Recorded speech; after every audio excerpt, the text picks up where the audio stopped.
In the 9-province mainland, the land under the sky split into 3.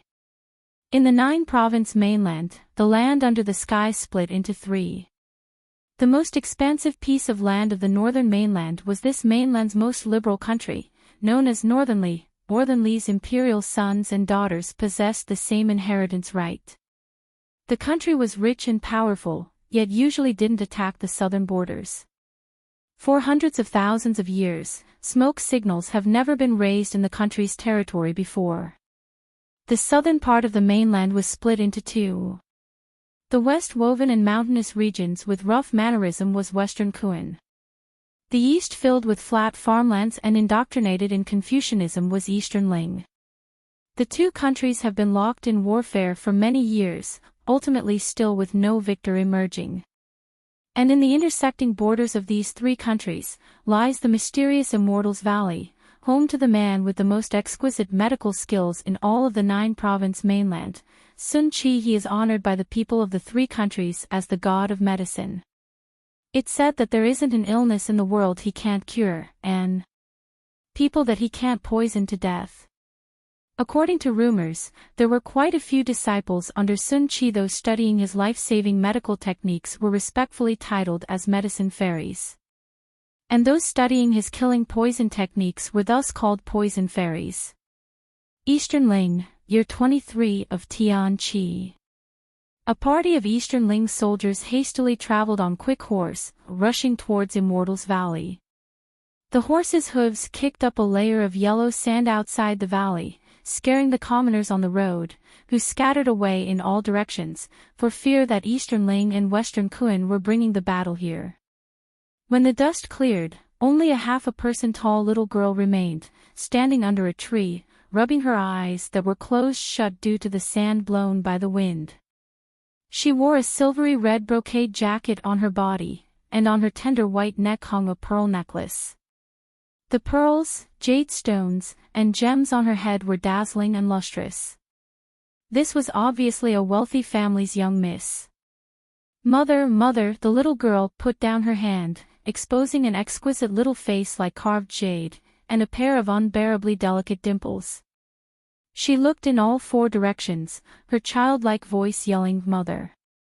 But the mother that lead her out of the Immortals Valley couldn't be found anywhere. Hired mothers were just unreliable. It has only been a while since coming out of the valley, and she already abandoned her and fled. She had no choice but to walk towards the direction of the valley entrance, thinking that after returning to the valley, let master hire another mother for her. This time, need to hire a more reliable one. Her body was small, and she had short legs. Before she could even reach the valley entrance, she saw that party of Eastern Ling soldiers already heading back in the opposite direction. Different from the vigorousness from when they came, at the moment, they all had their heads lowered dejectedly, and completely dispirited. "We came using Great General's name, yet can't even enter the valley entrance. Isn't this god of medicine just too arrogant?" "Exactly, but Great General has been injured with a poisonous arrow. If the treatment is delayed any further, then it'll be too late." "Then got any ideas?" "We've already tried asking nicely, even tried forcing our way in, but none of that was of any use. All say this god of medicine had a strange temper. Not even 1,000 gold could buy his willingness. Whether to save someone, whether to kill someone, all were at the mercy of his will. Today, they'd specifically came to seek a cure, yet they weren't even able to see what this god of medicine looked like. It was inevitable to be disappointed. A little girl passing by their side, swaying a thin willow branch in her hand, suddenly laughed softly. This mocking laugh was extremely soft, but those soldiers on the horseback all had a background in martial arts. Their hearing skills were out of the ordinary. They distinctly and clearly heard this movement. "That little child, what are you laughing at?" The one in the lead looked like a commanding officer, with a red face and large ears, his appearance very much rough. He was already upset, having been refused at the door by the people of the Immortals Valley, and now getting sneered at by a little miss, made him even more angry. he loudly roared, startling the little girl. The little girl turned her head over, and her jade-like appearance shocked the soldiers. How could there be a child this beautiful in such a rural place, and her outfit was also this uncommon? I'm laughing at you all, charging around violently right outside the Immortals Valley, frightening all the villagers. With you all being this rude, the medicine god naturally won't even bother showing his face. How can you blame him for this?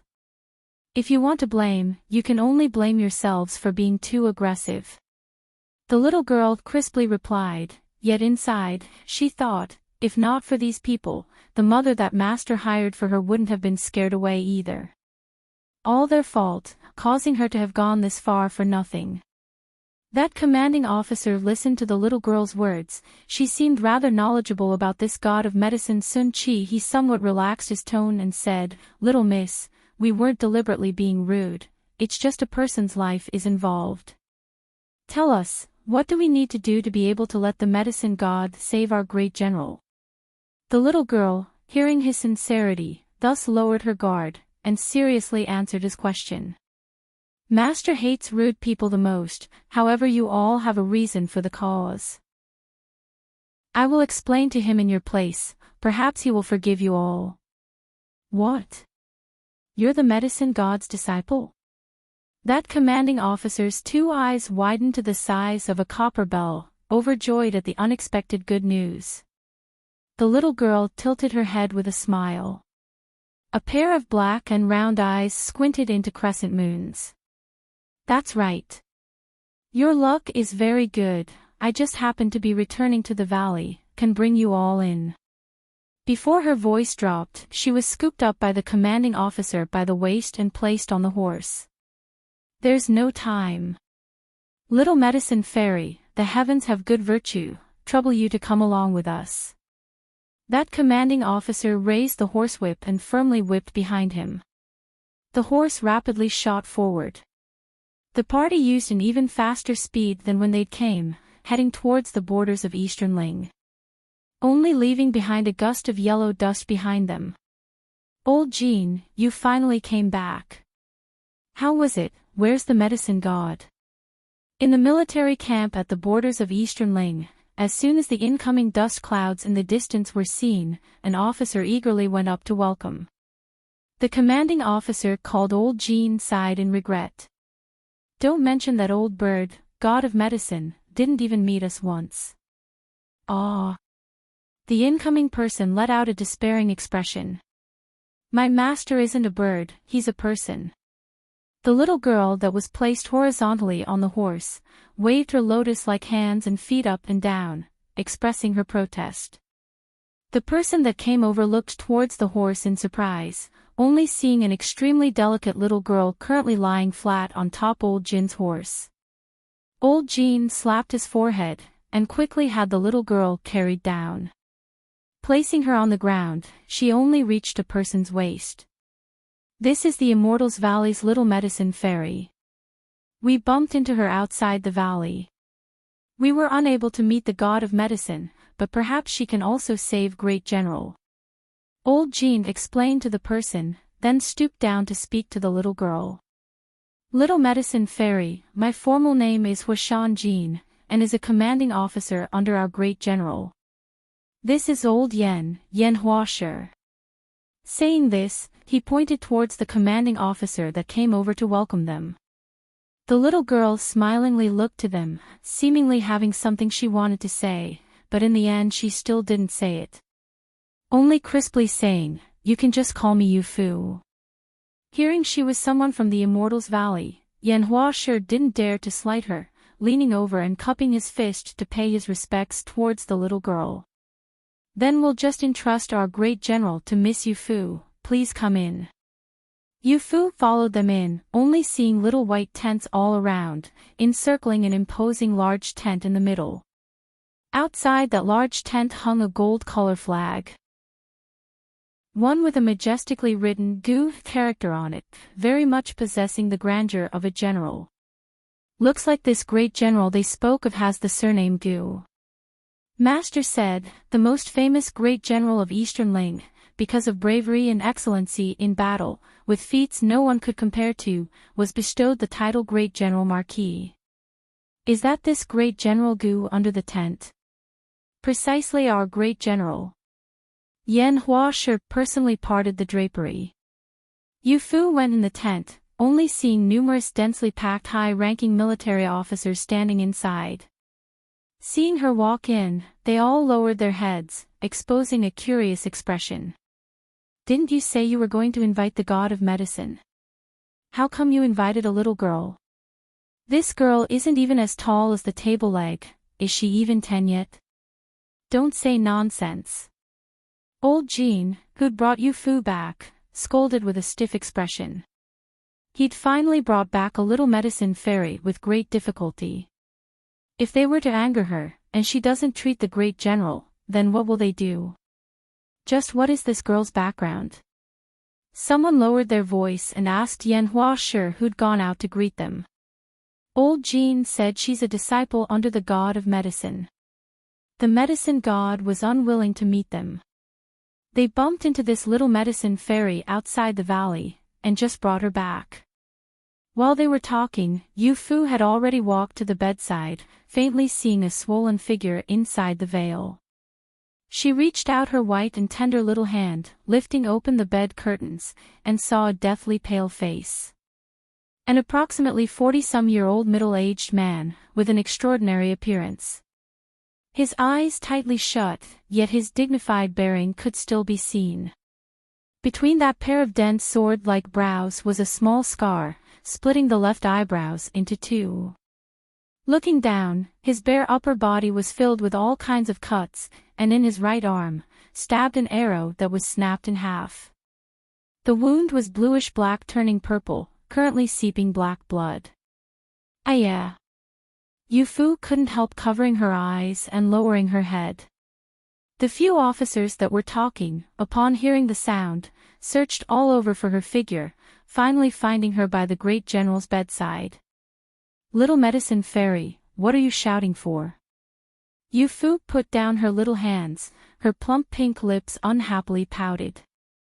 He's poisoned, and it's Kunlun snow. The officers that were still somewhat doubtful towards her earlier immediately had a whole new level of respect towards her. The medical officer in the camp had examined for a long time, both feeding the poisoned blood to rats, and sniffing left and right, before finally learning what this poison was. Moreover, they only knew the name, and didn't have the slightest clue on how to detoxify. And Yu Fu had only taken a glance, and already knew this poison was Kunlun snow. Precisely. The medical officer also said this. Little medicine fairy, you really are too impressive. You actually knew what this poison was. You must have a way to save the great general. Yu Fu suddenly walked to table and chair on the other side, and strenuously climbed up the tall chair.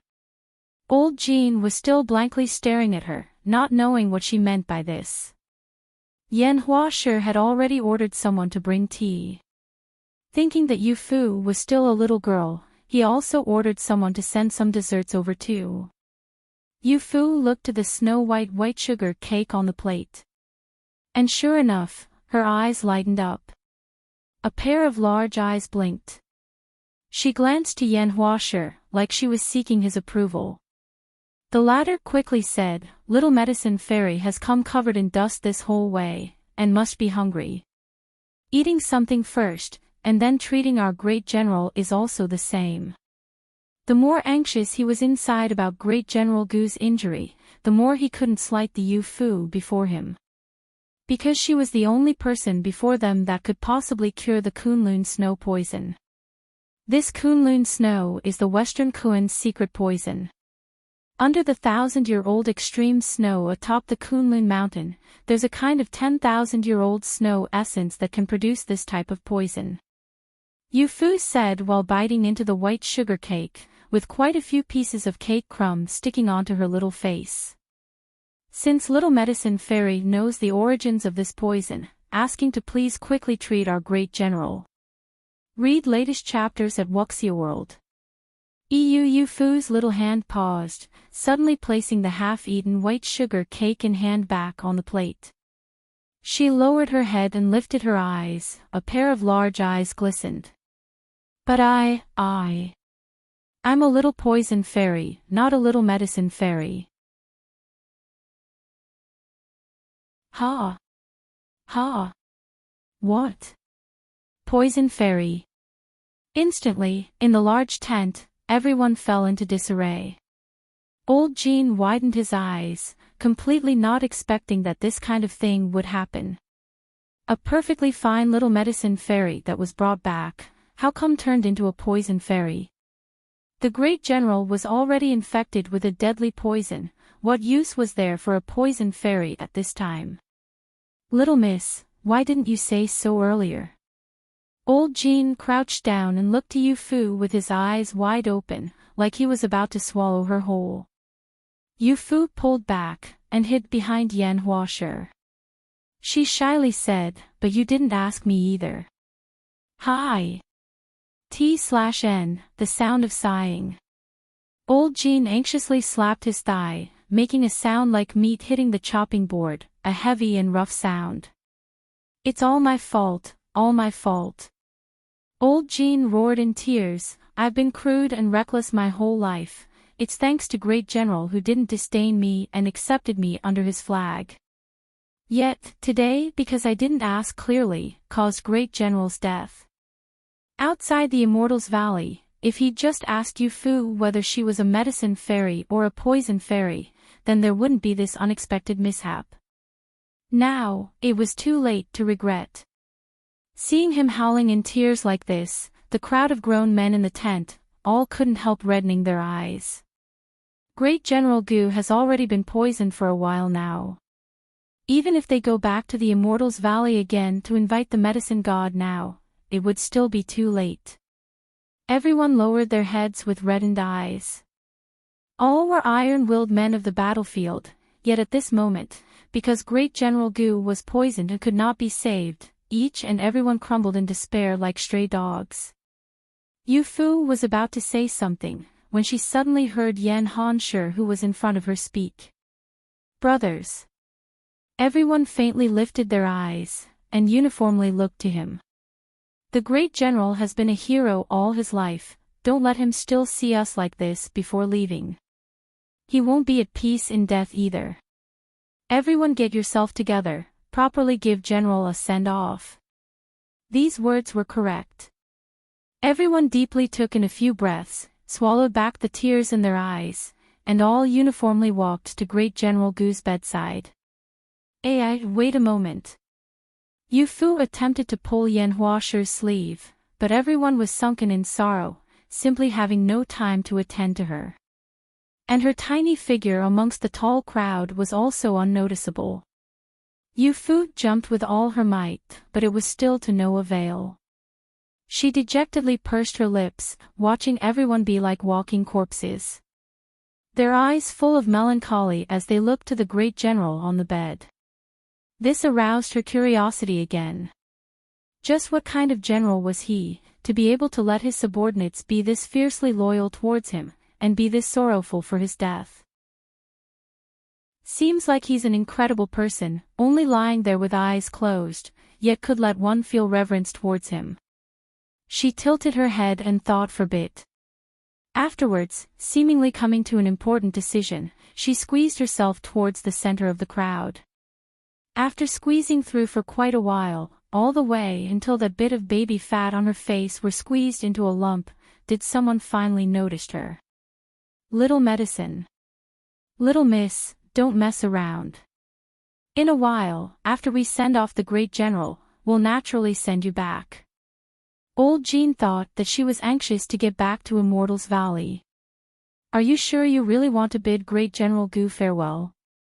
Yu Fu furrowed her brows, and lifted open the quilt covering Great General Gu's body. Everyone saw her greatly disrespectful conduct, and just as everyone wanted to stop her, Yu Fu already coldly lifted her head. It was like she'd changed into another person. The childishness shed away from her eyes, leaving behind only seriousness. Bring over 8 porcelain cups, then start a furnace fire. Prepare a bucket of warm water for bathing, want the scalding hot kind. She methodically ordered, as she reached her little hand into her bosom, feeling around. Didn't feel it. One more time. She felt around for quite a while and had some of the hindering gold and silver hidden in her bosom all thrown next to Great General Goo's foot. At last, finally fishing out a roll of silver needles. She couldn't help letting out a smile, yet saw everyone behind her still blankly standing there, not even moving an inch. What are you still standing there for?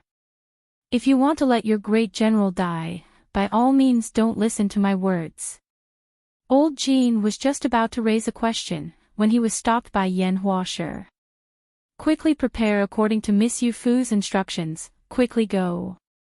Who cares whether she's a poison fairy or a medicine fairy, as long as there was a thread of hope in saving the great general, they won't give up. Aye. Old Jean distractedly replied, then swiftly ran out the tent. Inside the large tent that had been densely crowded with people just now, aside from Yu Fu and Great General Gu, who was on the bed, only Old Jean and Yan Huashi remained. Yu Fu drank a mouthful of wine, sprayed it into the porcelain cup with a solemn expression, then lit a fire. She had the porcelain cup placed upside down on Great General Gu's body, densely covering up his abdomen. Afterwards, used her personal dagger to slice open his abdomen. Old Jean momentarily panicked and was about to go forward to stop her, but got pulled by the arm by Yan Huashi. He pointed to Yu Fu and quietly leaned in next to Old Jin's ear. Don't you see that little poison fairy with a solemn look and a head full of sweat? If you go and interrupt her, what will happen to Great General? Our Great General has fought in the battlefields for decades, would he still be scared of a little dagger? Old Jean saw the sweat endlessly dripping from Yu Fu's forehead, and immediately understood in his heart. Ever since she decided she was going to save Great General Gu, she became abnormally serious, completely not like her naive and cute appearance from before. If her attention wasn't extremely focused on the task at hand, it was impossible to sweat like this on this spring day. She genuinely wants to save our Great General. It must be tough for a little girl like her. Just don't know if. The usually good-natured Yan Huashi unexpectedly glared at him, preventing him from saying inauspicious words. Old Jean immediately shut his mouth. Done. As soon as Yu Fu spoke, the two simultaneously looked towards the bed. Great General Gu's stomach blood was everywhere, and half his intestines were fished out. Old Jean's eyes widened in shock when he saw. Yu Fu, realizing not good, hurriedly stuffed the intestines back in. This time even Yan Huashi couldn't help but widen his eyes. Yu Fu was afraid that they might recklessly do something, hastily pulled out the thread and needle and had Great General Gu's stomach sewn shut. Bring the hot water and have my silver needles washed clean. Old Jean was even more dumbstruck. What?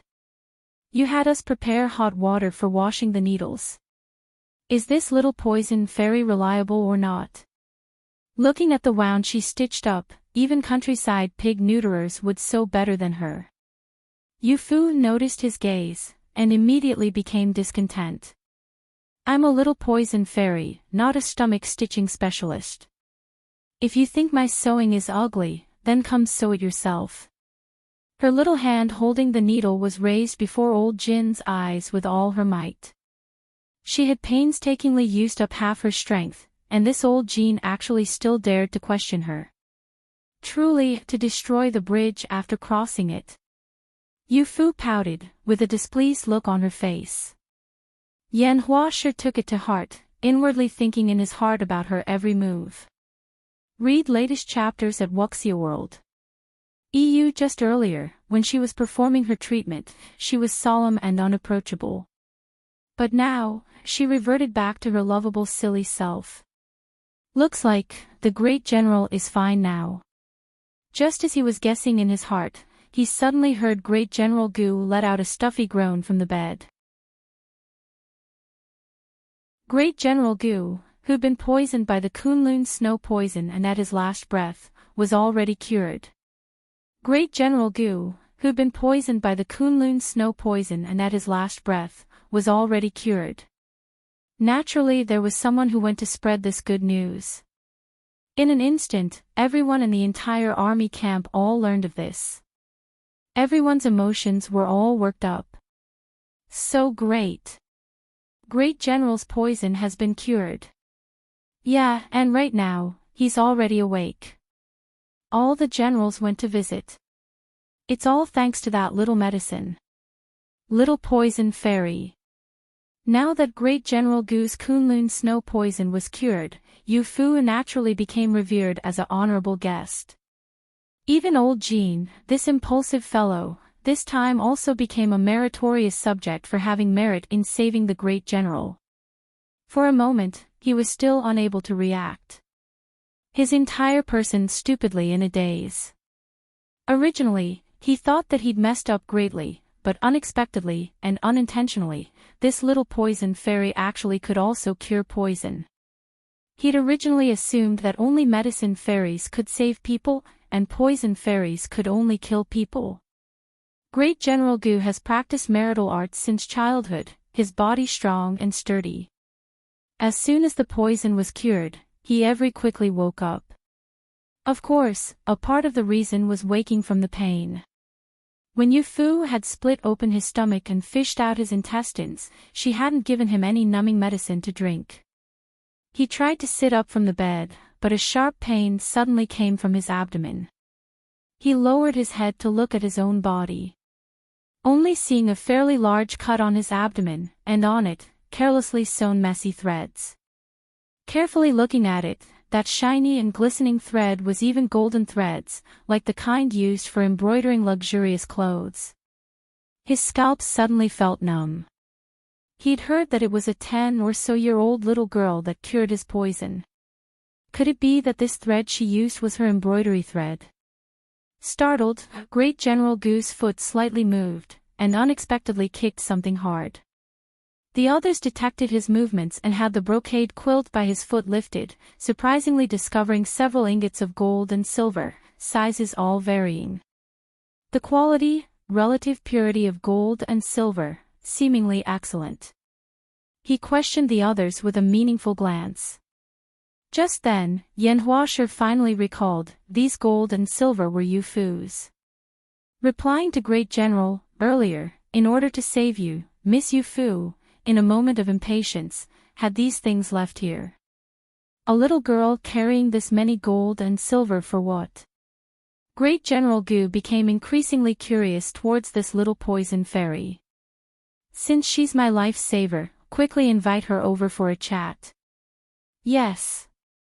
Yan Huashe replied, and not long after had Yu Fu brought over. Seeing her first glance, Great General Gu was even more shocked than he'd imagined. He thought that at least she should still be a little girl close to marriageable age, yet didn't expect the Yu Fu before his eyes was a ball of childishness. To have this level of medical skills at such a young age, indeed hard to come by. Just her stitching was a bit ugly. Yu Fu curiously stared at him with her large eyes. When this Great General Gu had his eyes closed, he already made people feel unlimited pressure. As expected, with his eyes opened, he didn't disappoint. However, this kind of bearing wasn't violent and intimidating, only making one feel sincere respect for him. Yu Fu suddenly smiled, the two dimples on her cheeks bloomed like pear blossoms, making one can't help but guess, already this beautiful at such an age, if she were to grow up into an adult, wouldn't she make everyone in the world envy to death? This smile made Great General Gu even more curious.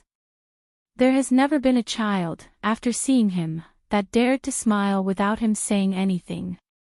This rather made him feel very warm inside. Little miss, I am the Eastern Ling's Great General, Gu Huaijiang. Thank you very much for saving my life. He was honored as the dignified Great General, and also held a nobility title, yet he humbly introduced himself like this, making Yu Fu have a favorable impression of him. She also introduced herself. I'm the Immortals Valley's little poison fairy.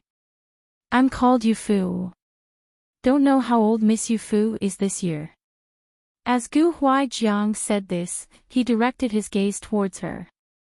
At first glance, he immediately saw the glistening pearl necklace on her neck, and also the gorgeous pearls inlaid in her clothes.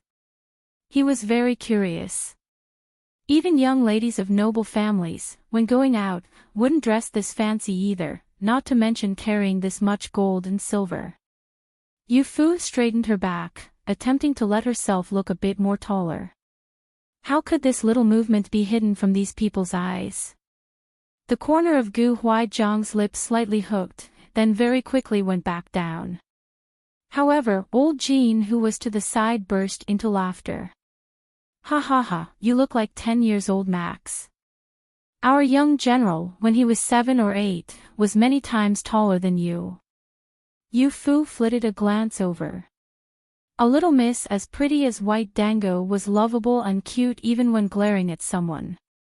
Gu Huaijiang gave old Jean a look, and the latter could only pretend to look scared, obediently shutting his mouth. There's also little girls that grow slower, no need to compare with boys. Gu Huaijiang said with a smile, I have 6 sons, all grew very fast, yet I've always wanted a daughter. Unfortunately, when he got to the word unfortunately, his smile gradually turned bitter. Yufu tilted her little head, and puzzlingly asked, unfortunately what? Yan Huashi quickly shook his head lightly at her, indicating for her to not pursue this matter anymore. Gu Huaijiang, on the contrary, didn't avoid either. Unfortunately, my wife, on her 5th pregnancy, because was pregnant with twins, died from a difficult birth. Yufu slightly opened her little mouth. Never thought that such a brilliant and famous great general like Gu Huaijiang was also a passionate person. When his gaze shifted back onto Yufu again, it appeared a bit wet. His dignified and solemn gaze also turned exceptionally warm. He looked to Yufu, just like seeing his own ideal daughter. At the time, there was a woman who once cuddled in his arms, stroking her slightly bulged belly, saying this time, she must give birth to a daughter for him. A beautiful jade-like daughter. Gu Huaijiang suddenly laughed, I've let Miss Yufu see something embarrassing. That's right, I heard that old Jean had forcibly brought you back. I will apologize to you on his behalf. If you're willing to wait another 2 days, once my wound is healed, I will personally send you back to the Immortals Valley.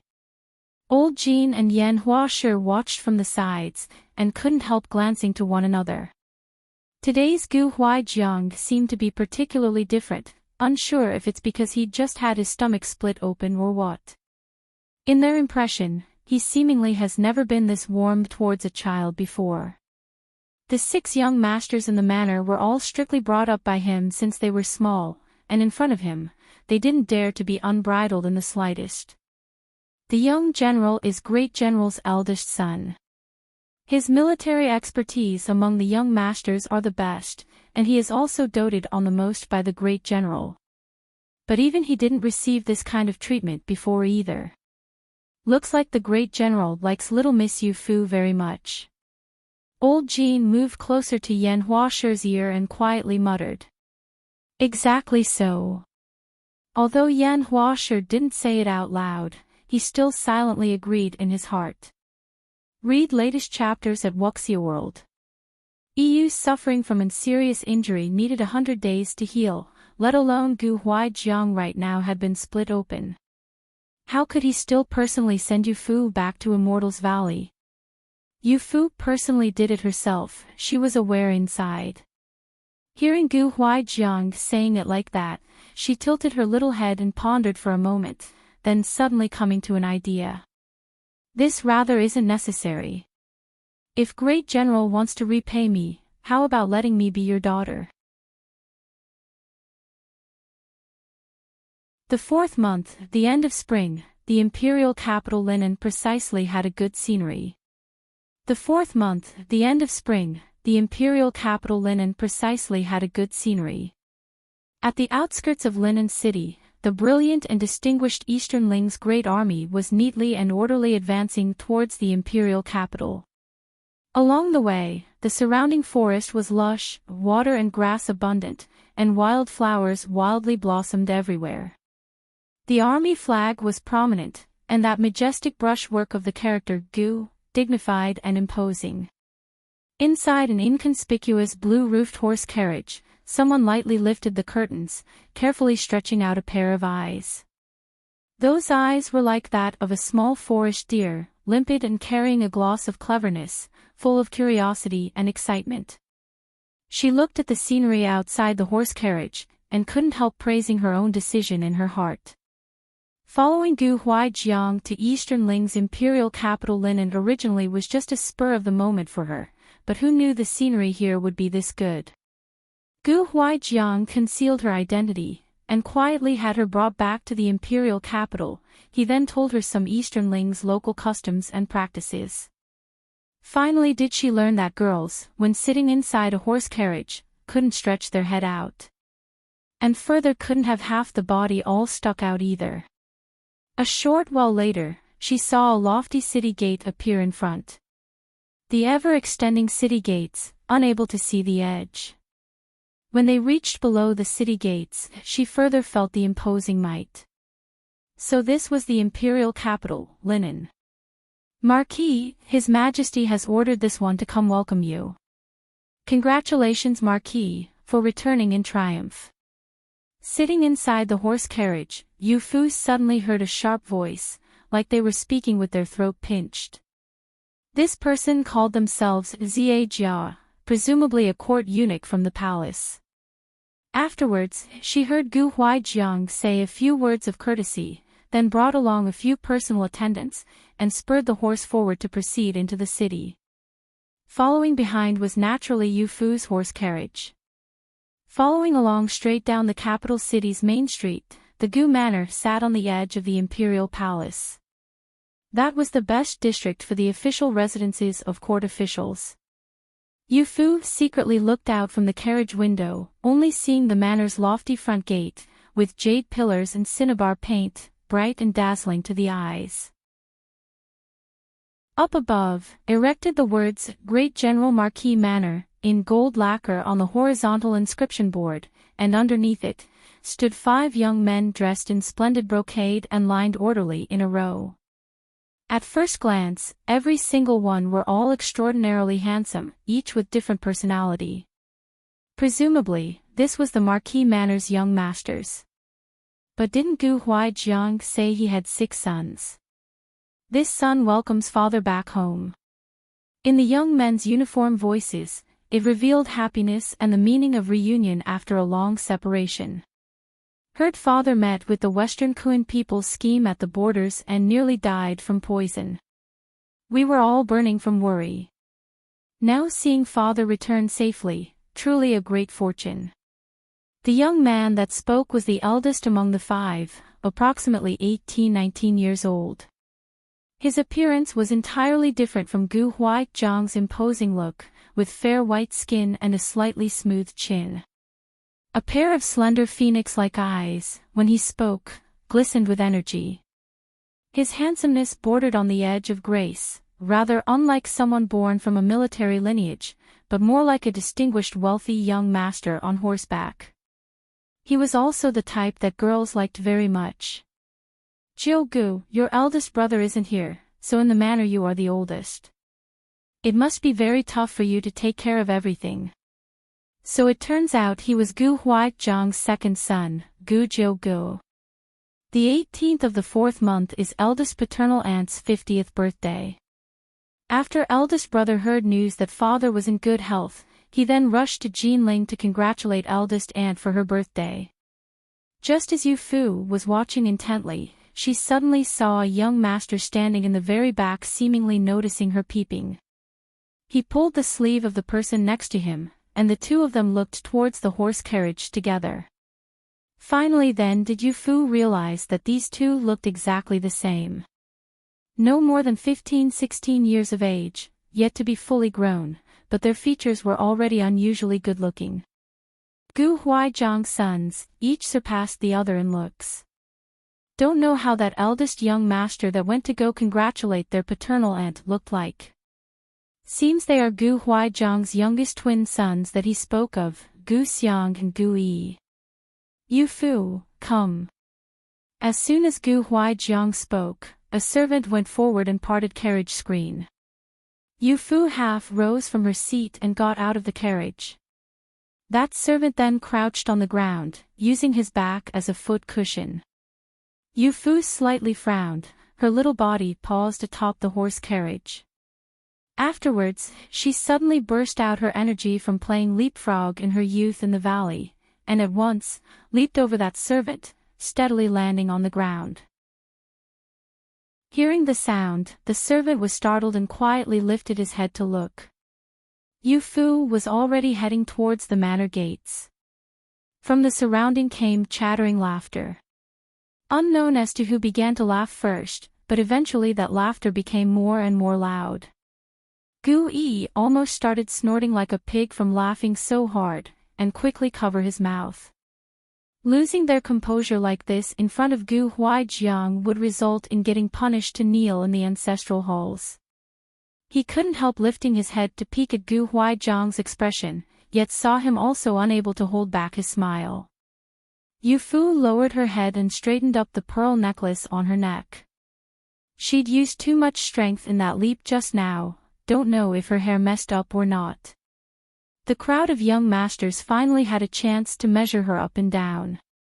Her face was white and tender, about 10 years of age, yet unreasonably good-looking. She was wearing a silvery red brocade jacket, and many jade and pearl bracelets and such, each and every one all uncommon goods. If an ordinary girl dressed like this, who knows how tacky it would be. But worn on Yu Fu's body, it instead nicely contrasted her natural innocence. Then carefully thinking back to her actions just now, jumping off the horse carriage, rather to mess up her hair ornaments, than to step on a person's back. This kind of little miss. Who could she be? From now on, Yu Fu is your younger sister. This is your father's first time back in the capital, and must enter the palace to report to His Majesty. I'll give Yu Fu to you all to take care of. Gu Huaijiang only left behind these words, before he hurriedly spurred his horse forward and left. Everyone all looked to each other. What did he mean? From now on she's their younger sister? Could it be that father, after having been widowed for more than 10 years, finally thought things through and found a woman outside? The 5 young masters all lowered their heads and studied Yu Fu. Coming closer, they finally realized that Yu Fu was indeed too short. Compared with the tallest, second young master, Gu Jiugu, she only reached his waist. Yu Fu sensed that she was gradually getting surrounded, and strenuously lifted her head to look at the 5 of them. The 5 of them felt exhausted from lowering their heads, and Yu Fu also felt exhausted from lifting her head. Read latest chapters at Wuxia World. The atmosphere seemingly went silent, and the 2 sides stood in opposition, with a large disparity in strength and some slight ill intentions. A good while later, Gu Jiugu slightly narrowed his phoenix eyes and slowly spoke. Little girl, who's your mother? T/N, regarding how the dates are translated, the dates in the novel follow lunar calendar rather than the Gregorian calendar, which is why the months are just translated as numbers. His narrowed eyes looked very dangerous, but also very alluring. His narrowed eyes looked very dangerous, but also very alluring. Yu Fu also copied his look and narrowed her eyes, staring back at him without weakening in the slightest. My mother got lost. She was speaking of that mother her master hired for her. Got lost? Gu Jiugu crookedly hooked his lips and mischievously smiled. Naturally, he didn't believe her words. Not just him. Next to him, the 3rd young master, who held a cold expression this whole time, Gu Hanmo, and the gently smiling 4th young master, Gu Wenqing, as well as the twins, Gu Xiang and Gu Yi, all continued to stare at Yu Fu with curious gazes. They attempted to find some traces of resemblance of the great general from her face. Yu Fu instead lowered her head suddenly, breaking off their line of sight. She'd raised her head for too long, so her neck was terribly sore. Thus she used her hand to massage the back of her neck. At the same time, a soft rumbling sound came from her stomach. All the young masters blanked. Yu Fu pitifully lifted her face and pouted her tender pink lips. "I'm hungry." Gu Jiugu stared blankly, while Gu Xiang and Gu Yi already began to secretly laugh, but got glared at by Gu Hanmo and immediately shut up. This third brother has always been the coldest, sometimes every more stern than their father. The two of them as the youngest brothers didn't dare to be unbridled in the slightest. Nevertheless, it was Gu Wenqing that pulled along Yu Fu's hand. "Let's go, I'll take you to eat something." His palm was warm, and he very lightly pulled along Yu Fu, fearing that he would hurt an ice-sculpted snow-built little doll. That smile was like the spring breeze brushing by, carrying within it the sweet aroma of peach blossoms. Yu Fu sweetly smiled. "Thank you, fourth brother." Gu Huaijiang followed along the long street, and a short while later, arrived outside the palace. The imperial guards guarding the gates were also people of the military. Half among them all had worked under Gu Huaijiang before. Seeing him, they all respectfully greeted. He flipped down from the horse, his movements smooth and agile, completely unable to tell that a month ago, he'd nearly died from poisoning. Following his movements, his battle gown fluttered. Amidst the flourishing blossom-like brocades of the imperial palace, he emitted the aura of the battlefield. This kind of aura made the imperial guards at the palace gates all subconsciously straighten their backs. He causally tossed aside the reins. "Take good care of this marquis's horse." Someone steadily caught the reins. His Majesty has specially allowed Marquis to ride the horse into the palace, but when not during a state of emergency, Marquis has never misused this privilege. This lower official very much admires. Gu Huaijiang lightly smiled, but didn't reply. He stepped into the palace city with wide strides. Behind him, followed 4 or 5 commanding officers, all with intimidating auras like dragons and tigers, standing out very much in this extravagant palace city. The passing palace maids and servants greeted them as they met, burning their image into their hearts. "So Marquis Gu has returned. Judging from that posture of theirs, our battle at the western Kuan borders must have resulted in a victory." When Gu Huaijiang walked far, the palace maids, who had their heads lowered and bodies bent, began softly gossiping. "When Marquis Gu sets out, when has he ever lost? You've only seen the general's prestige and brilliance, yet don't know that in the past, when Marquis Gu brought the 6 young masters into the palace together, that scene was what's called valiant and formidable." An older palace maid began reminiscing. Her eyes were filled with the color of fascination. Upon the golden halls, His Majesty and numerous court officials have already been waiting a long time. The barbarians of Western Kuan likes war, repeatedly invading our Eastern Ling borders. The thieving heart does not die. Fortunately, we have Marquis Gu to help bring peace and stability to the country. With you at the borders, this emperor can sleep peacefully in the imperial capital. Ning Emperor stroked his slightly white beard and smiled very contentedly at Gu Huaijiang. The numerous court officials in the hall all echoed in agreement, submitting cheerfully to his outstanding military service. Only Prime Minister Yin, who was standing at the highest position on the left-hand side, wearing a dark purple cloud pattern brocade, with a pure gold cordon belt at his waist. His wide sleeves were gathered at this front, as he stood there silently without a word. On his face, there was slight displeasure. Gu Huaijiang and His Majesty have known each other since youth, so naturally he understood His Majesty's praise towards him comes from sincerity, yet he still modestly cupped his hand in a bow. "Your Majesty overpraises. It is Your Majesty's effective governing in the court that has allowed Eastern Ling's power to grow rich and powerful. That's why this subject is able to repeatedly triumph over our enemies at the borders. Above, there is the wise ruler, in the middle, there's the virtuous court officials, and below, there's the loyal and brave soldiers. It is not the merit of this subject alone. Despite clearly knowing that these were just modest remarks, Ning Emperor still was delighted when he heard. Good, since Marquis Gu said it as such, then pass on this emperor's decree, arrange a feast outside the city to celebrate, rewarding the Gu family army. After the dust settled and the golden palace halls cleared, Gu Huaijiang was in a hurry to rush back to the Marquis Manor. He was still concerned about Yu Fu at the manor. Although his sons were all accomplished, there wasn't even a single servant girl in the Marquis Manor. This was their first time coming in contact with a little miss.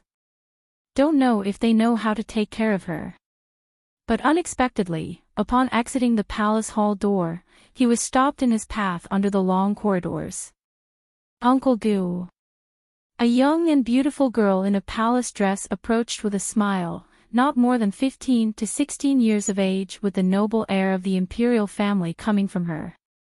Gu Huaijiang nodded his head in courtesy. Princess Danyang best address me as Marquis as per etiquette. I truly dare not bear the honor of being called uncle. How many times have I told you, this is imperial father's idea? Princess Danyang smiled slightly with the intention to curry favor. Among that smile, there exists the reverence towards an elder, and also foreboding towards him as a man of the battlefield. Imperial father said, Uncle Gu and Imperial father have been friends since youth, and you've also bravely fought for Eastern Ling soaked in blood for many years. In name, he and you are ruler and subject, but in his heart, he only views you as an elder brother. Gu Huaijiang slightly smiled, still only saying he didn't dare for such honor. Princess Danyang's eyes turned, finally cutting into the main topic. Why didn't Brother Shu Bai accompany you into the palace today? The tip of Gu Huaijiang's brows slightly lifted, very quickly understanding her intentions. This address of Uncle Gu, turns out, was just to fool others, only for the sake of being able to reasonably call Gu Shu Bai Big Brother. The campaign this time was extremely dangerous. I didn't take them with me to the battlefield, so naturally I came alone to report to His Majesty. Shu Bai had some matters to take care of in Jinling. Does Princess have business with him? Facing Gu Huaijiang's probing gaze, Princess Danyang felt somewhat embarrassed. No, nothing, just casually asking, that's all. Gu Huaijiang was about to take his leave, when who would have guessed, after having been delayed by Princess Danyang for a moment, those court officials already came out from behind. Seeing him still under the corridor, each and every one advanced dauntlessly in waves to fawn on him. Gu Huaijiang's complexion changed. Princess Danyang was self-aware that she's caused trouble. If not for her stopping Gu Huaijiang, at this moment, he wouldn't have to be dealing with those smooth-talking ministers. Since Uncle Gu is busy, then I'll take my leave first.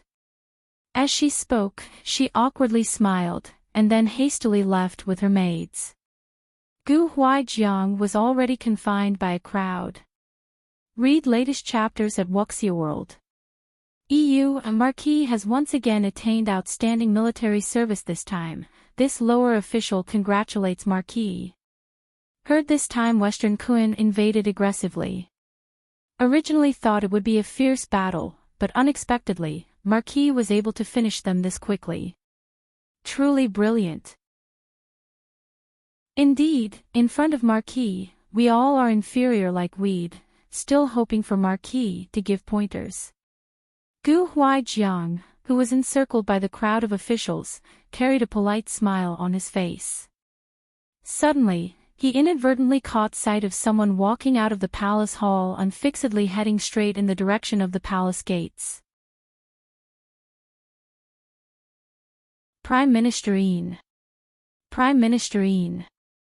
Gu Huaijiang was born from a military lineage, his figure lofty.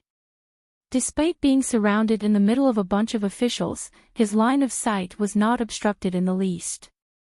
Seeing that person keeping away from the crowd, he quickly called out to stop him, and at the same time, used the opportunity to walk out of the encircling crowd. Being called out, Yen stopped in his tracks and faintly lifted up his jaw, as he aloofly stood in his original spot, waiting for Gu Huaijiang.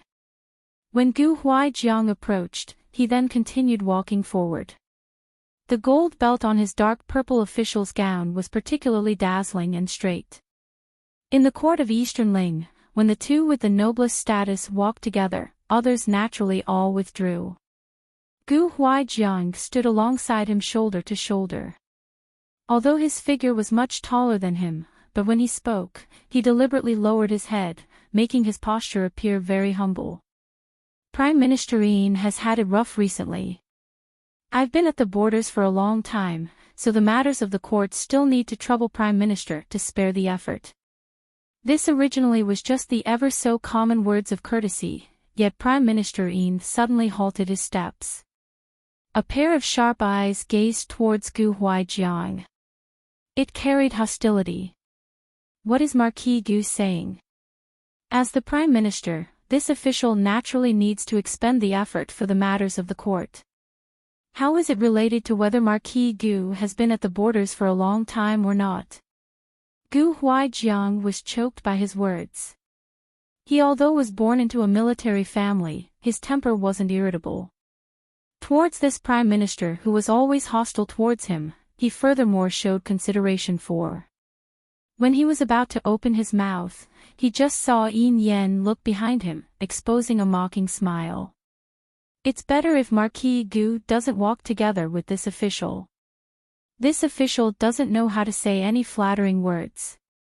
If Marquis Gu wants to hear, there's naturally plenty of people behind you that want to say. With that said, he snorted through his nose, lifted his foot, and walked away, not even bowing to bid a farewell. Old Jean, who was following behind Gu Huaijiang, instantly got angry. Great General, what is that attitude of his? If not for little Miss Yu Fu, you would have died from poison this time. You've risked your life for Eastern Ling for decades, why should you still have to endure this bird brain's anger? The two words, bird brain, were used rather cleverly, causing the usually calm Yan Huashi to also smile. How is he not? Prime Minister Yin's character is harsh and easily jealous, and his name is also called Falcon, Yin. In private, the court officials gave him a nickname called Big Black Falcon. Isn't he precisely a bird? T/N, not really the meaning of the characters for his name, but just characters that sound the same. Gu Huaijiang turned his head and silently glanced at the two of them. Just a glance, yet it was even more terrifying than being strictly reprimanded. Old Jean and Yan Huashi both didn't dare to continue talking nonsense and simultaneously shut their mouths. How many times have I told you two, you mustn't rashly discuss the court officials behind their back. Prime Minister Yin, although handles things inappropriately sometimes, he is still honored as the Prime Minister. The discord between the General and Prime Minister is bound to cause meaningless conflict in court. Wouldn't this only increase Eastern Ling's internal friction? The people of Western were barbaric and warlike and repeatedly invaded Eastern Ling. Eastern Ling's peace and prosperity wasn't as stable as it appeared on the surface. If he were to lose a single battle at the borders, don't know how many commoners at the border station will perish from the massacre. That's why, he particularly wished for the stability of the imperial court and unwilling to have any conflict with Prime Minister Yin. But for the two to be in harmony, it can't just be Great General you wishing for it alone. That bird, that Prime Minister Yin isn't willing to be friendly and always resent out of jealousy your feats. Yet you time and time again humble yourself to get close to him, this one really can't keep on watching anymore. The two of them were both Gu Huaijiang's close subordinate, so naturally they couldn't bear to watch Gu Huaijiang be slighted. Clearly the one His Majesty favors and trusts the most was Gu Huaijiang, and the one the court officials supported the most was also Gu Huaijiang, yet he always yielded out of courtesy to Yin Yen. This is nothing. If humbling myself some in front of Prime Minister Yin can bring peace and stability to the court in exchange, then I'm wholeheartedly willing to do so.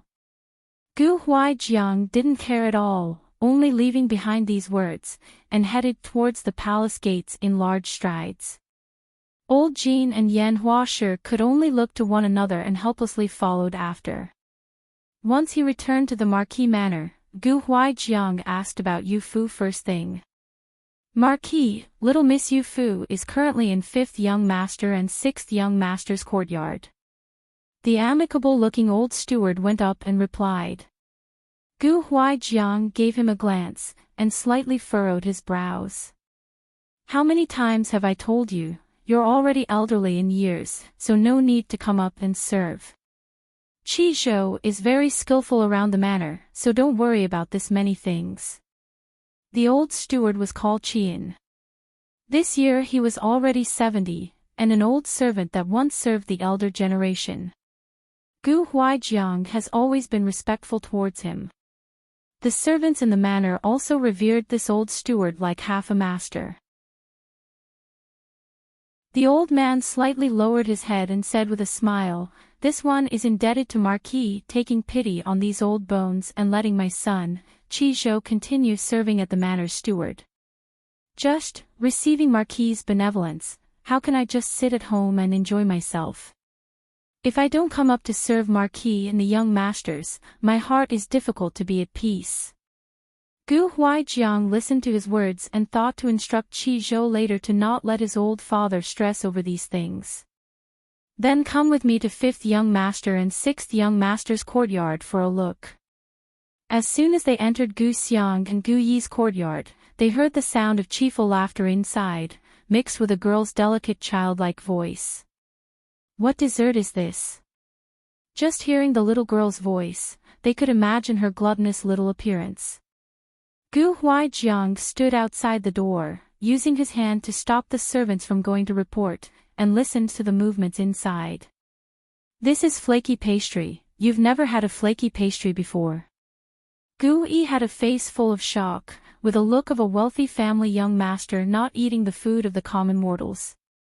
He stood up and handed a piece of flaky pastry to Yu Fu.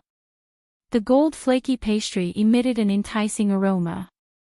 Yu Fu's little tongue licked her lips and stared at the pastry in Gu Yi's hand. She reached out her 2 hands to accept it. Just when Gu Yi was about to place the pastry into her palm, Gu Yi instead retracted his hand all of a sudden and shoved it into his own mouth. Yu Fu's complexion instantly turned into disappointment. Her little face looked pitiful, like she was about to cry. Gu Yi. His twin older brother Gu Xiang furrowed his brow and berated Gu Yi.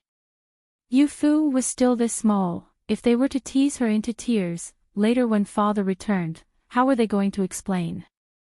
The latter looked to Yu Fu's pitiful expression, and further felt delighted from his mischief. He began laughing out loud with the pastry still in his mouth. The golden flakes and crumbs in his mouth flew out along with his laughter. Yu Fu's stature was short, and standing next to him, she just happened to catch everything with the top of her head. Cough. Gu Huaijiang cleared his throat and entered the room. Gu Xiang and Gu Yi immediately straightened up. Gu Yi's mouth was still bulging from the flaky pastry. At this moment, he could neither swallow nor spit, and could only hold it in his cheek. Looking at him now, his handsome face, one side bulging, one side normal, appeared very cute. However, Gu Huaijiang wasn't amused by his appearance, and only faintly glanced at the two of them. Before I entered the palace today, what did I say to you all? Read latest chapters at Wuxia World. Gu Yi's head was buzzing. He knew that his father was interrogating, and was extremely anxious.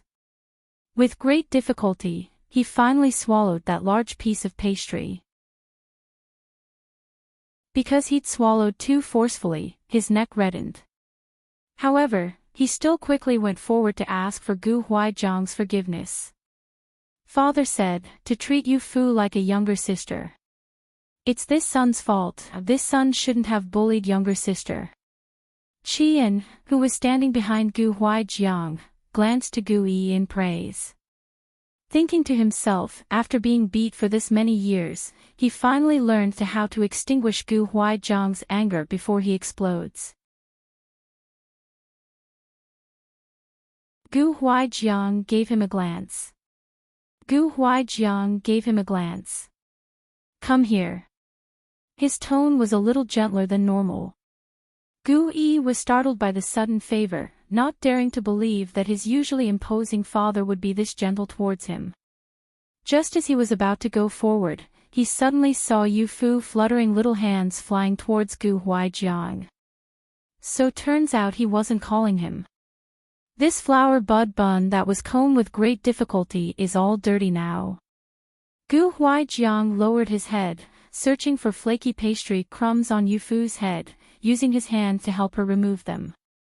He even had to be careful as to not mess up her hair. Her age was still small, so she couldn't comb her own hair properly. And in the army, there were only rough men, so there further wasn't anyone that could comb her hair for her. This hairstyle was when they temporarily stopped in the suburbs of the capital.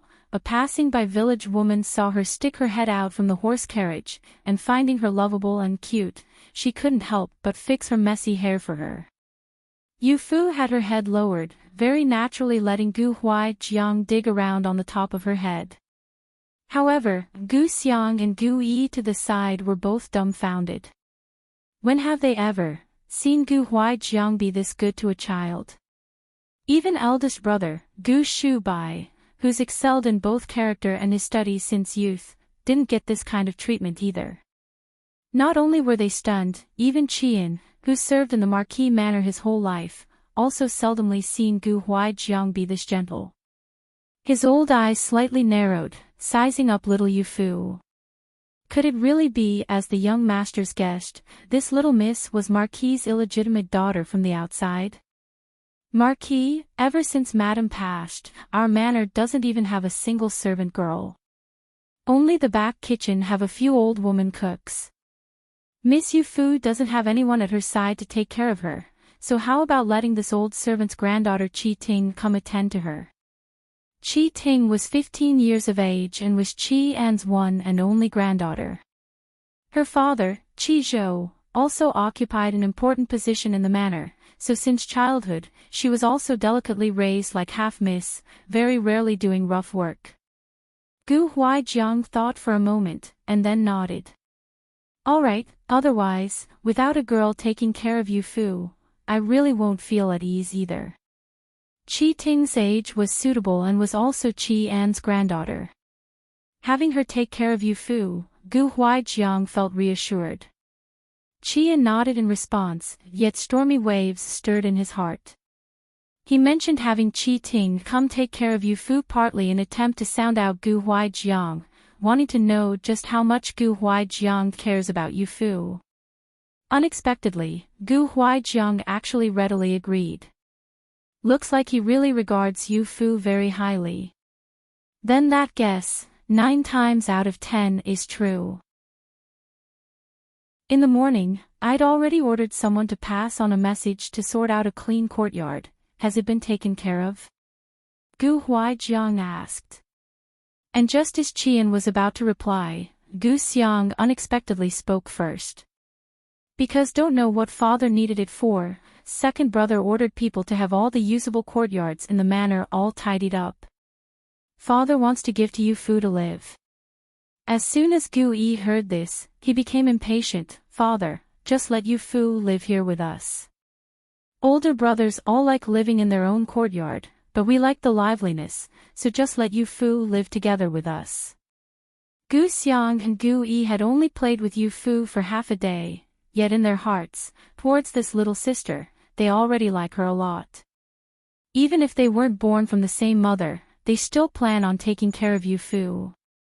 That's why, when Gu Huaijiang mentioned courtyards, Gu Yi quickly opened his mouth to request letting Yu Fu live together with them. When Gu Huaijiang heard this, his face almost turned green. Behind him, Qian didn't know whether to laugh or cry. thinking to himself, their family's sixth young master was only 16, and still didn't understand the etiquette between male and female. Nonsense.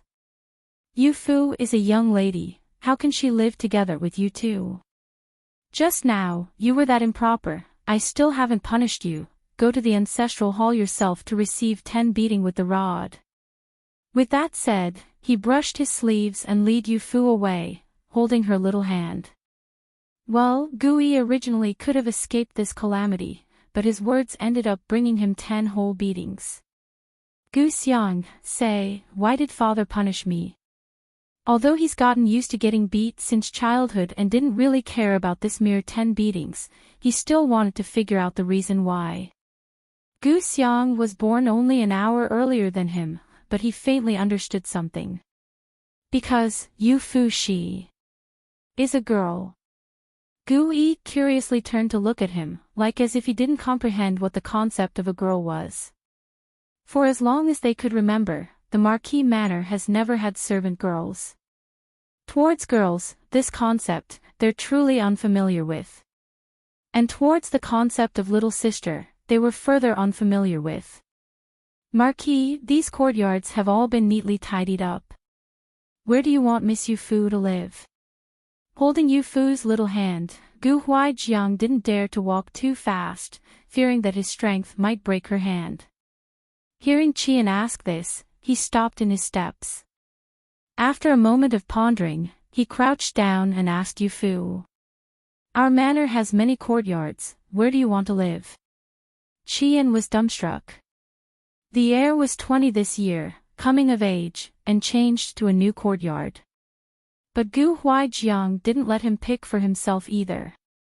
Unexpectedly, towards Yu Fu, he actually was this indulgent. Yu Fu wasn't mindful of Qian's astonishment in the least. In her eyes, Gu Huaijiang has always been a very benevolent elder, and a very dignified great general. Great general, I want to live a little closer to you. I don't know anyone here, if I'm closer to you, if something happens, I can still look for you. Because they met in the army camp, Yu Fu thus followed old Jin and them in calling Gu Huaijiang Great General. It has already become a habit. Gu Huaijiang normally only hear rough men call him this. Only a little miss like Yu Fu can make the words, Great General, come out softly and sweetly. It was surprisingly pleasant to hear. He nodded, feeling Yu Fu's thoughts were very reasonable. In the manor, which empty courtyards are the closest to the main courtyard? Gu Huaijiang stood up and asked Qian behind him. After all, the Marquis Manor was too big. He also couldn't remember clearly what all courtyards there were. Towards everything in the manor, Qian knew very well by heart and quickly replied, Pure Fragrant Courtyard is the closest, and that area along the lake still has 2-3 courtyards. They are also not far from Marquis' main courtyard. Gu Huaijiang shook his head. Pure Fragrant Courtyard is too small, and that area along the lake is too far. Then Qian thought for a moment and said, then there's only the western wing left. The western wing was actually a courtyard. That place was the closest to the main courtyard, only separated by a corridor with hanging flowers. The reason why it was called this was because back then, Gu Huaijiang especially wanted a daughter and said that in ancient times, daughters all have to live in the family's western wing.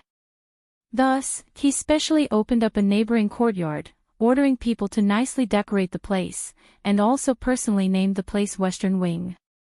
Afterwards, Madame Gu died from a difficult birth while giving birth to Gu Xiang and Gu Yi, and this courtyard thus was sealed up. And in the manor, no one dared to mention again. If not for Gu Huaijiang ordering them to clean the courtyards this time, no one would have opened the western wing gates once more. Gu Huaijiang carried a bit of hesitation on his face. Read latest chapters at Wuxia World. Yu Fu however couldn't wait any longer, and stood on her tippy toes, pulling his sleeve. Great General, what's wrong? Gu Huaijiang finally returned to his senses. Nothing, I'll take you to the western wing. Under the lovely spring sunlight, the western wing was like a sea of flower, making Yu Fu unable to walk from the sight. Under the lovely spring sunlight, the western wing was like a sea of flower, making Yu Fu unable to walk from the sight. Passing through outside the Marquis Manor's main courtyard, following along a little path bedded in pebbles, one can clearly see a winding low wall. The white stone steps below smooth and delicate, no more than 4 or 5 layers. Going up, one can see the arched gate with hanging flowers. There was no sign, no inscribed board, on the door, instead expressing a trace of natural wildness. 2 fluttering butterflies flew out, seemingly as if they were welcoming the new master of the western wing. Yu Fu smiled as she clapped her hands. This place is nice, our Immortals Valley also has many flowers. The butterflies love pecking my fingertip the most. As she said this, she reached her hand out, nimbly pinching her fingers into an orchid shape. That pair of dancing butterflies, as expected, landed on her finger. Gu Huaijiang raised his brow in surprise. Yu Fu instead pursed her lips and lightly blew, blowing away that pair of butterflies. She happily bounced towards the courtyard. Only seeing below her feet a thin stream of spring water flowing by, and on there, a short and small bridge. On either side of the bridge, there was an elaborate handrail, with several crystal rui lanterns erect on there. Further inside, several peach blossom trees strive to stand out brilliantly, and a broad-leaved bajiao's dark green leaves extend out. Yu Fu smiled cutely. No need, just honey water is good, thank you big sister Qi. Read latest chapters at Wuxia World. EU Qi Ting felt delight inside hearing her repeatedly call her big sister Qi, and hurriedly turned to go to the kitchen to prepare honey water. Once her figure disappeared outside the western wing courtyard, Yu Fu stuck her head out and looked around, making sure that the servants Qian had sent were all not present. Finally, she relaxed. Yao Lan, quickly come out, this flaky pastry is delicious. In the main courtyard, Gu Huaijiang sat in the middle of the room, looking over a couple of transaction records and repeatedly nodded his head. In the main courtyard, Gu Huaijiang sat in the middle of the room, looking over a couple of transaction records and repeatedly nodded his head. Jiu Gu has improved. With Bai Shu away, he alone managed to have the manor taken care of neat and orderly, and even was able to have his younger brothers taken care of well. Qian stood by the door. Hearing his words, he couldn't help but smile. Second young master is already 19 years old, and next year he'll be coming of age, so naturally he's made progress. Even third young master, fourth young master and them, all aren't children anymore either. They're able to take care of themselves well. Marquis can just rest assured. Gu Huaijiang lifted his head and glanced at him. Seeing him standing by the door with his back bent, he thus instructed him to sit down. Steward Qi, have a seat, you've been serving in this manner for decades now.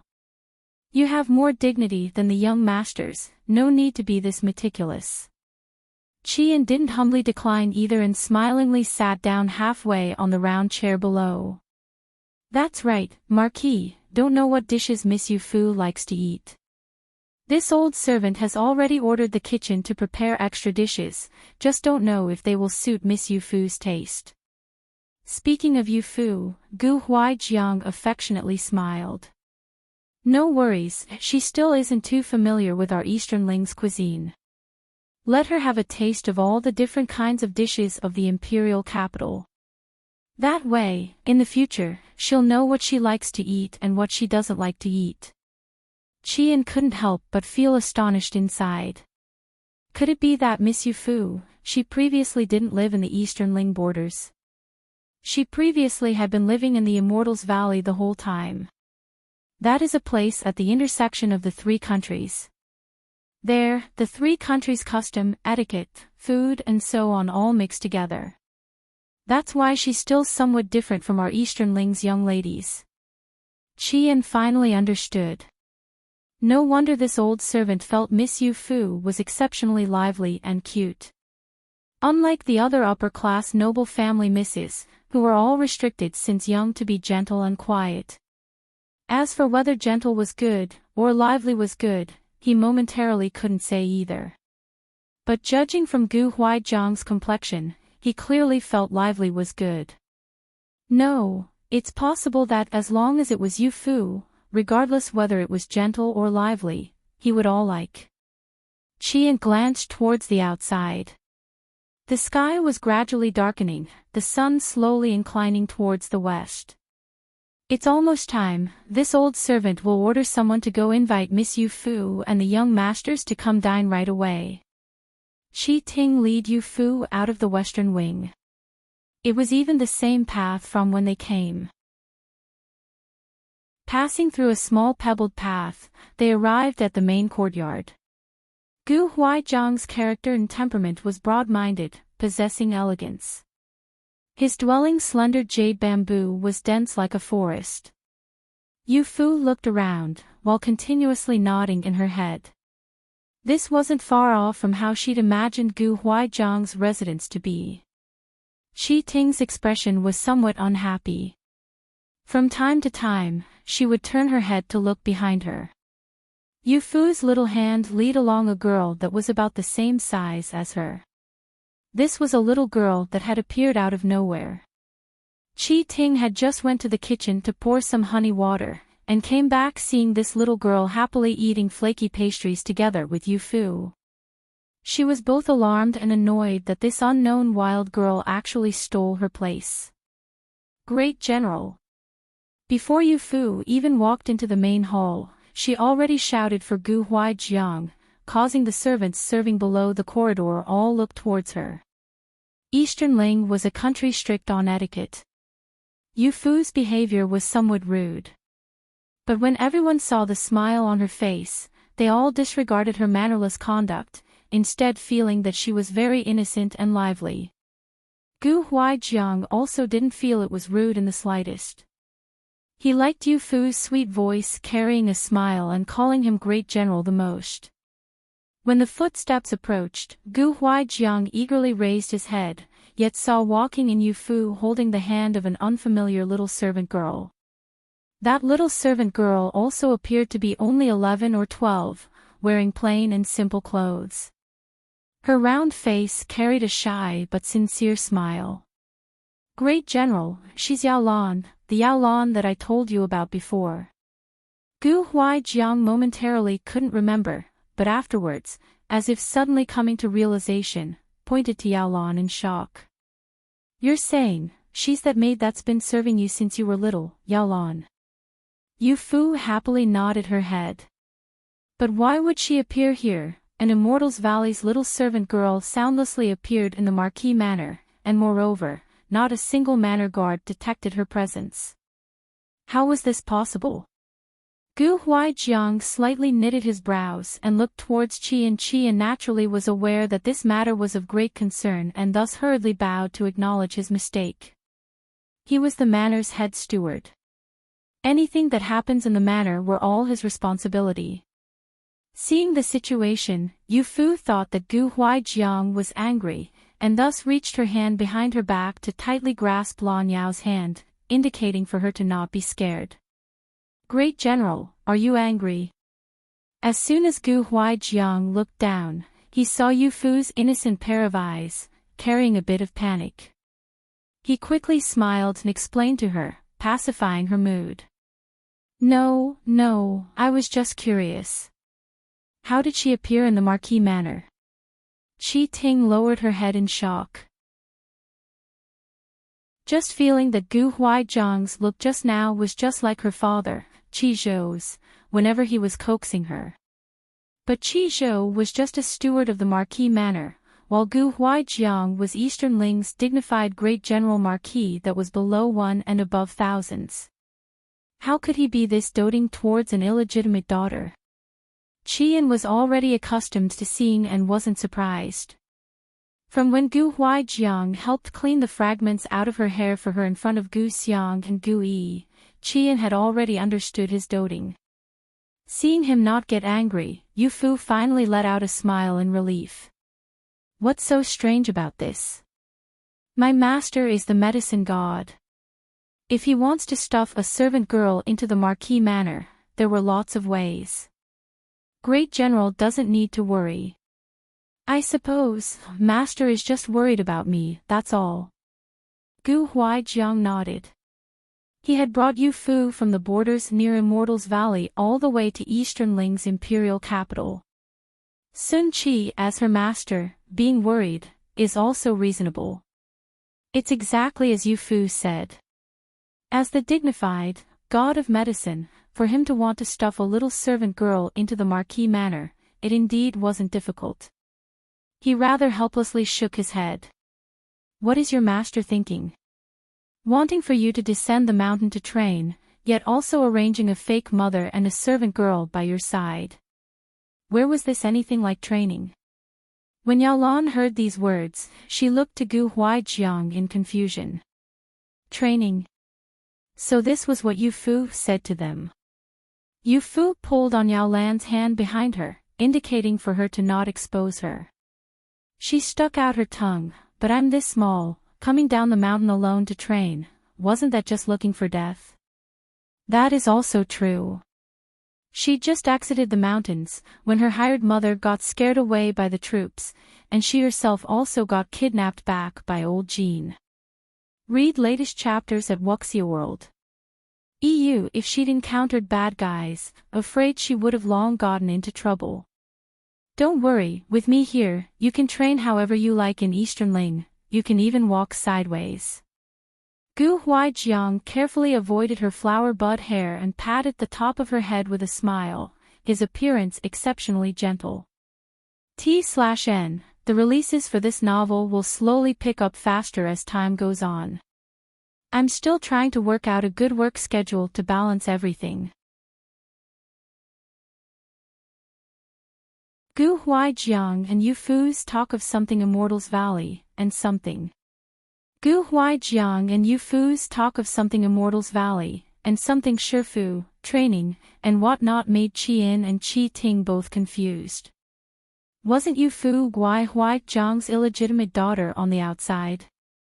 How did she also become the Immortals Valley god of medicine's disciple? Rumor has it that god of medicine Sun Qi's medical skills were superb, able to make white bones grow flesh and revive the dead. Yu Fu was so young, how could she be his disciple? The grandfather and grandchild pair glanced at one another, both not understanding the meaning behind this, and outside, clear rhythmic sounds of approaching footsteps already sounded. This sound was very familiar. Only the military lineage-born Gu Jiu and such was able to march this resolutely resoundingly. Hearing from far away, it sounded like a piece of melody. Yu Fu seemingly heard too, and stretched her head out to look outside. Gu Jiagu entered through hanging screen. His figure was tall and elegant, walking in slow and deliberate steps, with smiles stuck on the corner of his mouth. Gu Hanmo still had a face covered in cold frost, just like as if he would never smile. Yu Fu glanced towards the back, seeing Gu Wenqing smilingly walking in, and immediately pounced over. Fourth brother. Gu Xiang and Gu Yi, who were walking behind Gu Wenqing, upon seeing this, heart ached like getting cut by a knife. Yu Fu, since you hugged fourth brother, do you want to give me a hug too? Look at my butt, it's all because of you that I endured 10 beatings with the military rod. Gu Yi said as he turned around and stuck out his butt. Gu Xiang hurriedly pushed his butt back down. Ah! Hurts!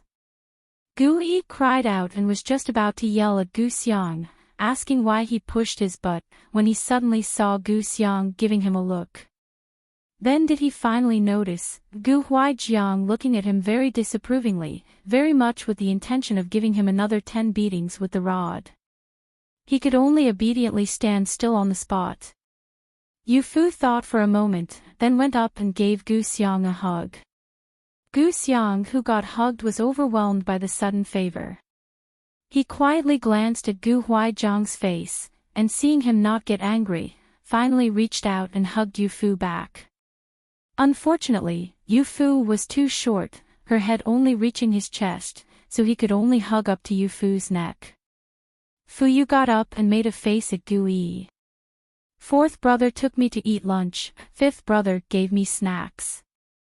You dirted by little flower bun, I'm not going to give you a hug.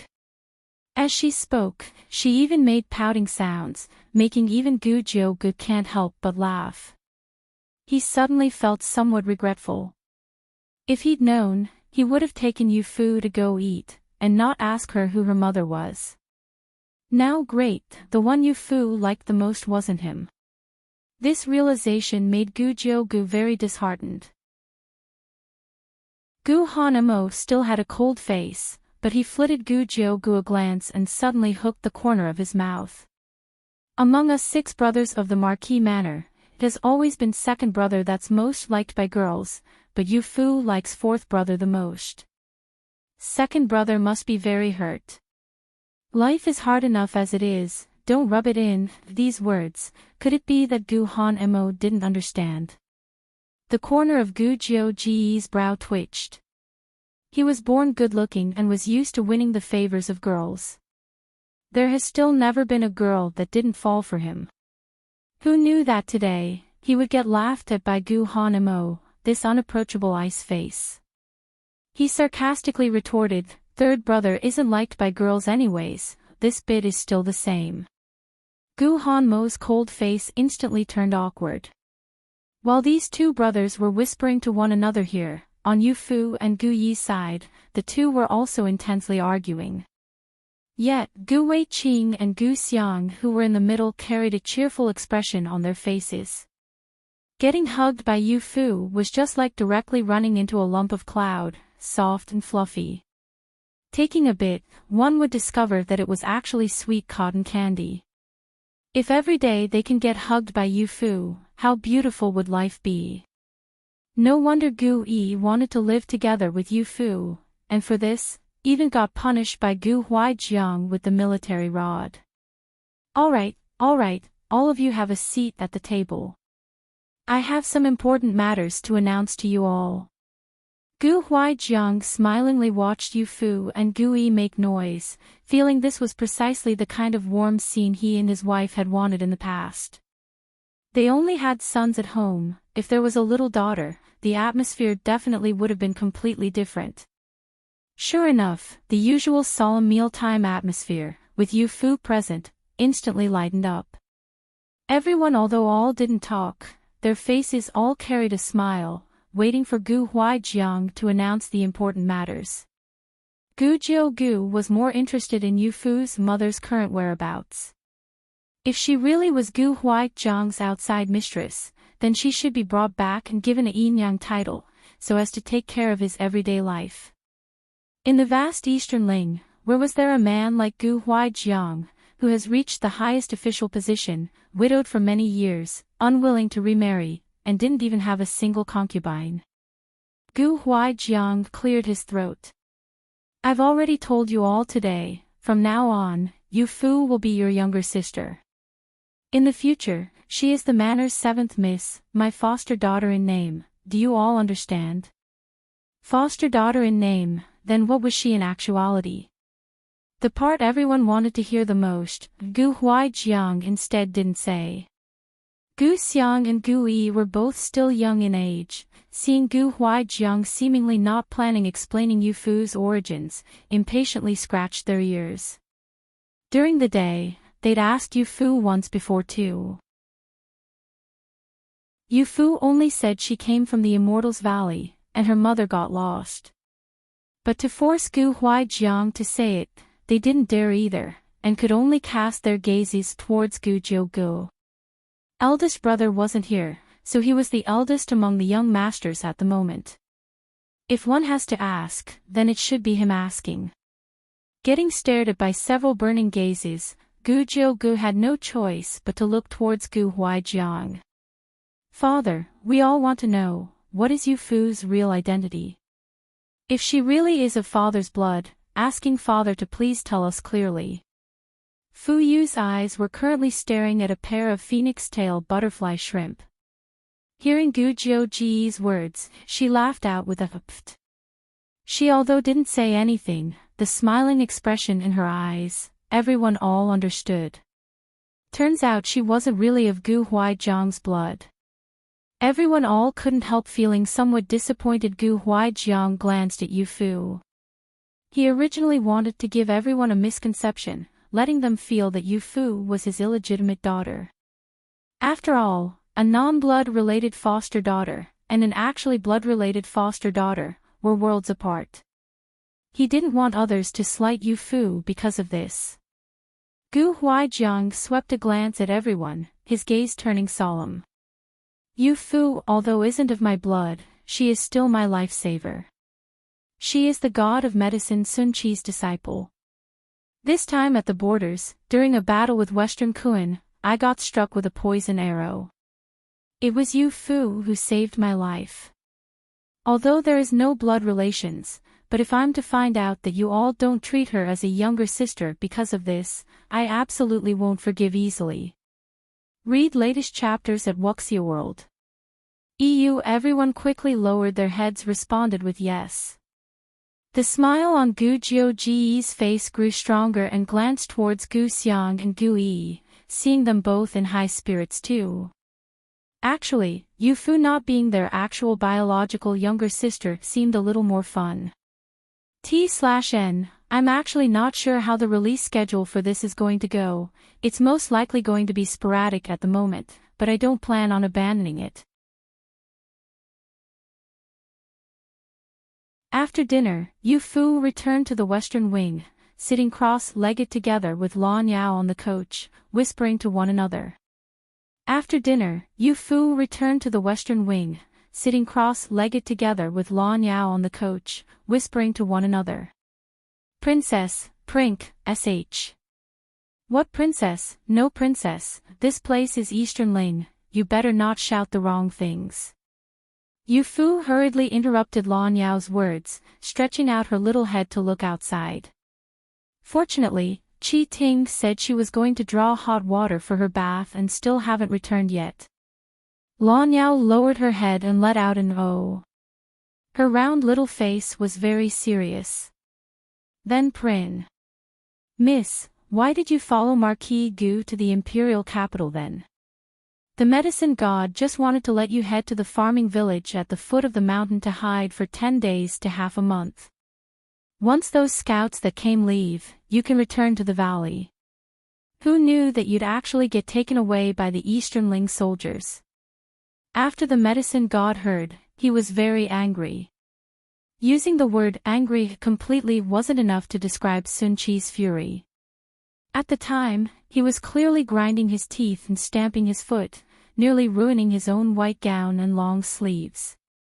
And afterwards, pointed to the heavens and swore to the sun, saying he was going to poison that bunch of blind Eastern Ling soldiers to death. T/N, just imagine Sun Qi as a salty and doting grandpa to Yu Fu. I think it's rumored that he's older than the grandfather of the current emperor, so an ancient fossil. He'd secretly sent people to come get Yu Fu, but Yu Fu instead said she temporarily won't go back and wanted to be Gu Huaijiang's daughter, taking a trip to Eastern Ling's imperial capital. After Sun Qi heard this news, he cried like he was mourning for his deceased parents, and after he finished crying, he hastily had Yalan sent to Eastern Ling. He knew Yu Fu didn't have the ability to take care of herself, so when she'd left the valley, he'd specially told her to take along many gold and silver. That way, her days will be a little better.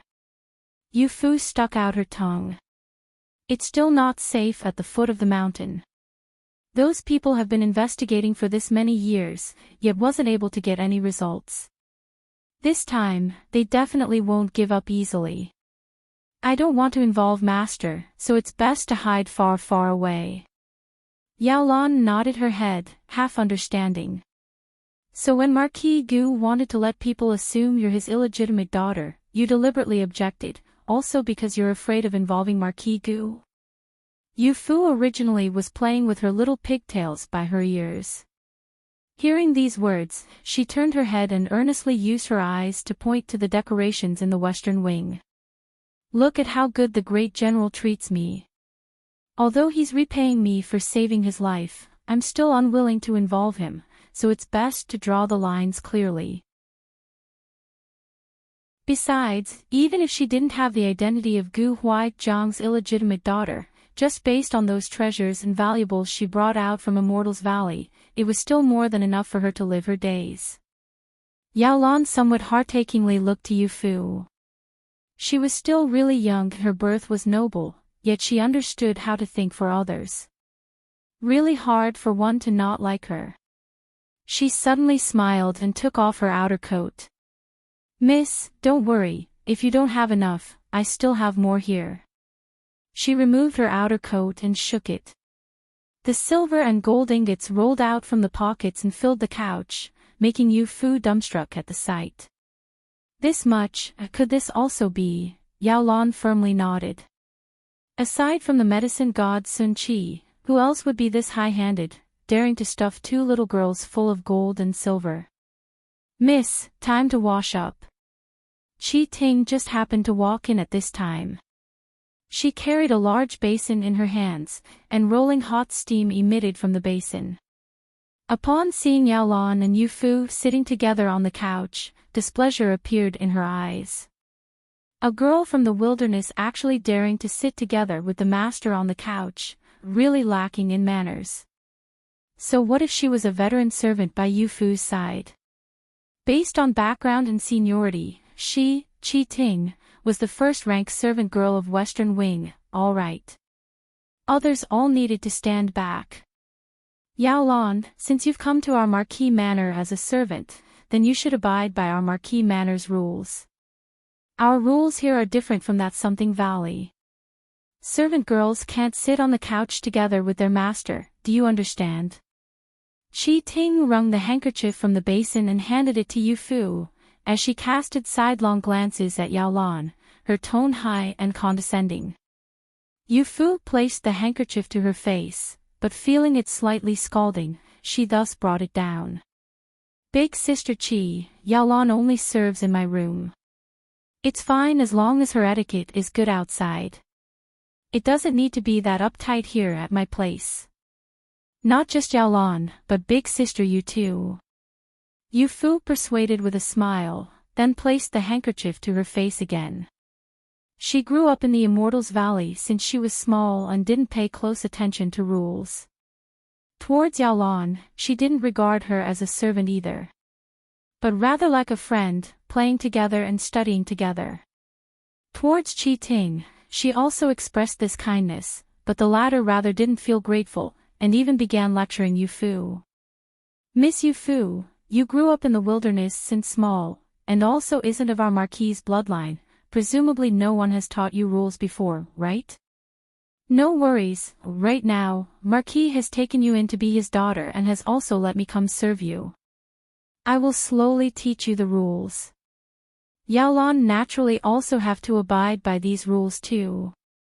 The tone she spoke in was no longer that respectful as before. Yao Lan heard the thorns in her words and discontentedly retorted, "What are you saying? Are you criticizing our Miss is a mannerless countryside peasant? Don't you know Miss is? She couldn't expose Yu Fu's true identity, she was so angry she couldn't continue speaking. Yet Qi Ting became increasingly smug. Wasn't she merely some medicine god's disciple? What's so great about that? In front of the imperial capital's one and only Marquis Manor, she was still just a countryside girl. How could I dare criticize Miss? Miss is Miss after all, I'm saying you lack manners. In the future, you can't be this wanton." Qi Ting smugly lifted her chin. "My father is someone in charge of the manor, and my grandfather is an old steward who served in the manor for decades. The rules in the manor, I understand better than anyone, so in the future, I will properly teach you and also Miss Yu Fu." She impatiently showed off her own status, wanting to let Yu Fu become aware of her special status. After all, how much Gu Huaijiang respects Qian, this old steward, Fu Yu saw with her own eyes, so she should know her place. Before Yu Fu could say anything, she suddenly heard outside the door a man's mocking voice sounding. Since you understand the rules of the manor the most, then why don't you tell me, showing off own status in front of the master is which rule? Qi Ting turned to look, seeing Gu Jiugu walking in, scaring her to hurriedly kneel. Yu Fu saw him wearing a loose spring garments, his head of beautiful hair casually tied up, appearing like he'd just finished bathing, carrying himself in a languid manner. A pair of phoenix eyes narrowed and glanced at the three in the room, smiling but not smiling. As he approached, a wave of faint flower fragrance washed over, precisely the smell of bath beans. Second brother. She properly greeted him, just she still was somewhat not used to the bow for Eastern Ling girls, so she only just straightly stood there, staring back at him with her head tilted. Read latest chapters at Wuxia World. EU. That pair of glistening large eyes made he unable to hold back his smile. Qi Ting kneeled on the ground and hurriedly explained, second young master misunderstood. This servant wasn't showing off in front of Miss Yu Fu. It's Yao Lan, this girl, that's lacking in manners too much. This servant worried that she might make our Marquis Manor lose face, thus lectured her. Yao Lan's round face flushed red, like a large apple. She pointed to Qi Ting, you clearly, seeing that Miss isn't of the great general's bloodline, thus looked down on her. Yet you still don't dare to admit. Chapter 12, The Person Behind the Screen. Chapter 12, The Person Behind the Screen. When Gu Jiugu heard, he laughed with a pft. Yu Fu was interesting. Even this little servant girl by her side was sharp-tongued. Her words drew blood on the first prick. Qi Ting's expression became unsightly. This servant wouldn't dare. This servant really was just lecturing her, that's all, and wouldn't dare to look down on Miss Yu Fu. As she said this, turned towards Yu Fu, asking Miss Yu Fu to say something fair for this servant. If Miss doesn't like the Marquis Manor rules, then in the future, this servant will just not teach Yao Lan. Yu thought for a moment and nodded towards her before turning to look at Gu Jiugu. Second brother, she'd mostly said it out of kindness. After all, we're on your manor, if others see us being mannerless, what would we do if we embarrassed the great general? Just, in the western wing, when there's no outsiders present, there's no need to be this formal. Second brother, what do you think? Gu Jiugu didn't expect that she was this sensible, even considering the Marquis Manor's face. Since she has the intention to let off Qi Ting, then he'll just give her this face. Did you hear? Just do as Yu Fu says. Steward Qi has served in the manor for decades. Facing old age, he should live in honor, don't make him lose face, understand? This servant understands. Qi Ting lowered her head, tightly biting her lower lip, resenting in her heart. Relying on her own grandfather's prestige, she has always been pampered in the manor. No one has ever dared to be disrespectful towards her, and not praise her beauty. There were no young misses in the manor, so she naturally considered herself to be half a young miss. The masters, seeing on Qi An's behalf, never criticized her harshly before either. Who knew that today, having just come to serve, she would get reprimanded by the second young master like this? She couldn't help but secretly resent Yu Fu. There's nothing for you here, you can withdraw. Gu Jiugu had Qi Ting withdraw, yet didn't have any intention of leaving himself. Yao Lan hurriedly poured up a cup of tea. He observed Yao Lan's manners, seeing that although she was young, her movements were very orderly, steady and meticulous, not like the mannerless countryside girl Qi Ting spoke of. He then saw the ingots of gold and silver rolling on the couch, his brow slightly jumped, finally looking towards Yu Fu. Yu Fu was currently drinking from the teacup. Her small face not even as big as the tea lip, smiling as she drank. Taisher cake, I don't like eating cotton candy. Gu Xiang and Gu Yi observed his complexion. This 10,000-year-old ice face, as expected, wasn't called that for nothing. Even when chewing the Taisher cake, his face was expressionless. What kind of look is that? Gu Han-mo suddenly jumped up from his seat. The way Gu Xiang and Gu Yi were staring at him was just like staring at an ignorant bumpkin. Those eyes plainly wrote, "You don't understand Yu Fu's cuteness, so we don't share a common language with you." No insight. No wonder Gu Xiang and Gu Yi were twins, speaking in unison, as they continued using that disdaining gaze to stare at Gu Han-mo. Gu Han-mo finished that piece of Taisher cake and stood up. He couldn't afford to provoke them, but he could afford to avoid them. "I'm going to practice the sword." With that said, he expressionlessly walked out of the room. Sword training again, third brother only knows how to train all day. The twins inwardly mocked, then suddenly seeing there was flaky pastries among the desserts on the table, their eyes lit up. "Come on, let's go give this to Yu Fu." Yu Fu liked eating flaky pastry the most. At the same time, bored with nothing to do, Yu Fu left the western wing gates to head to the main courtyard to see Gu Huaijiang. Unexpectedly, after entering the courtyard, she saw everyone all hurrying about, carrying a happy expression on their faces. She randomly pulled a servant boy over to ask, "Miss Yu Fu, the eldest young master has returned, bringing back many local specialties from Jinling. The horse carriage is just outside the gates, we're currently going to move the things." Turns out it was that rumored eldest young master. Yu Fu propped her hand on her little face, inwardly thinking to herself, what kind of person would this eldest son of Gu Huaijiang be like? On the way here, she didn't hear any less praises about him from old Jean and the others, saying how valiant and formidable the young general was, skilled in both the brush and sword, and glowing with vigor. Read latest chapters at Wuxia World. EU from their mouths, Gu Shubai was just like a perfect person. No, perfect was for the gods, not people. Yu Fu pondered as she headed towards the interior of the main courtyard. After passing through the hanging screen, she suddenly saw dense hot steam emitting out from behind a sandalwood screen carved with 4 verses of good fortune. A near-perfect figure stood up from the bathtub behind the screen. The man's naked back exposed completely. Yu Fu was instantly dumbstruck.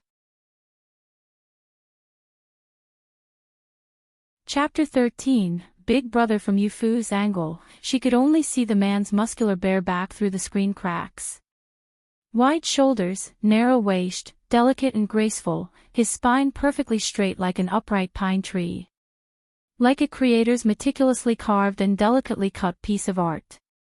Every inch of muscle was all just perfect, making one want to see the vigorous power contained under that honey-colored skin. Those 2 arms casually scooping up the water, the lines faintly rising, carrying the firmness of a martial artist. The water streamed along the lines of his back, rapidly flowing down, and splashing into fine droplets. Yu Fu couldn't help but blankly stare. All the way until the person behind the screen noticed the unfamiliar presence. Instantly, the crashing sound of water echoed, the water droplets penetrated through the cracks in the screen, directly assaulting Yu Fu's face. Yu Fu stretched her hand out and rubbed her face, only feeling that the water droplets splashed on her face also carried a man's unique scent. And the person behind the screen spread his arms in lightning speed, putting on a full silk white middle garment and walked out from behind the screen. After Yu Fu saw his appearance clearly, she was further dumbstruck to the point that she even forgot to wipe away the water droplets on her face. In this world, there's actually such a beautiful man. The man before her was tall and lofty, his brows like an ink painting, naturally black. A pair of glistening eyes, lustrous and radiant, carrying a slight smile, warmly gazing to her like the spring breeze. His straight nose, his lightly pursed pink lips, and his slightly lowered head made him appear like a high god descending into the mortal realm. "You're little Yu Fu." His voice was gentle and soft, but deep, rich with magnetism, like a bolt of the finest silk in Jiangnan, making one unable to forget at a touch. Yu Fu slightly parted her lips in astonishment, only staring at him, even forgetting to reply. A good while later, she finally nodded blankly. I am your big brother. Gu Huaijiang wanted to let Yu Fu be his adopted daughter, so naturally she was his younger sister. Calling him big brother wasn't inappropriate. Gu Shubai nodded with a smile. His eyes that were bright like the stars glistened in a loving light. Yu Fu was even more smaller than he'd imagined. Originally thinking that a 12-year-old girl should be a bit more taller, and a bit more sturdier. But little Yu Fu's forelimbs were slim, and that slender wrist exposed out from under the pink woven satin spring garment was thinner than the early spring's newly budding willow branch. Standing before him, her little head only reached his waist. Big brother. Yu Fu smilingly pounced into his arms, giving him a firm hug, not willing to let go for a long while. Gu Shubai was slightly startled. This child sure was lively. But being hugged by her soft body was just like hugging a lump of cloud, making it unbearable for one to push her away. When the servant boy that went to fetch the hot water walked in, he saw Yu Fu spreading out her little arms and legs hugging the tall Gu Shubai, appearing very amusing. He couldn't help but smile, and then hurriedly bowed to Gu Shubai. Eldest young master, it's all this servant's fault for not watching, letting Miss Yu Fu accidentally intrude this place. No matter. Yu Fu finally was willing to let go, and then wiped the corners of her mouth, fearing that her drool would leak out. Thank goodness there wasn't any drool. Her first impression in front of Big Brother should still be pretty good. Gu Shubai however smilingly wiped her cheeks. Getting splashed a face full of water, did you not feel it at all? His dangling silk white sleeve carried water stains. Yu Fu took a glance, her little face immediately reddening. Shortly after, Gu Jiugu and the others also heard the news, and all came to the main courtyard to see Gu Shubai. He had the local specialties brought back from Jinling distributed to each one. Everybody's presents were all different, yet was also all to everyone's satisfaction. For instance, Gu Jiugu liked drinking wine, so what he got was a jar of Jinling wine. Gu Hanmo was fond of swords, so what he got was a sword cover made with Jinling brocade.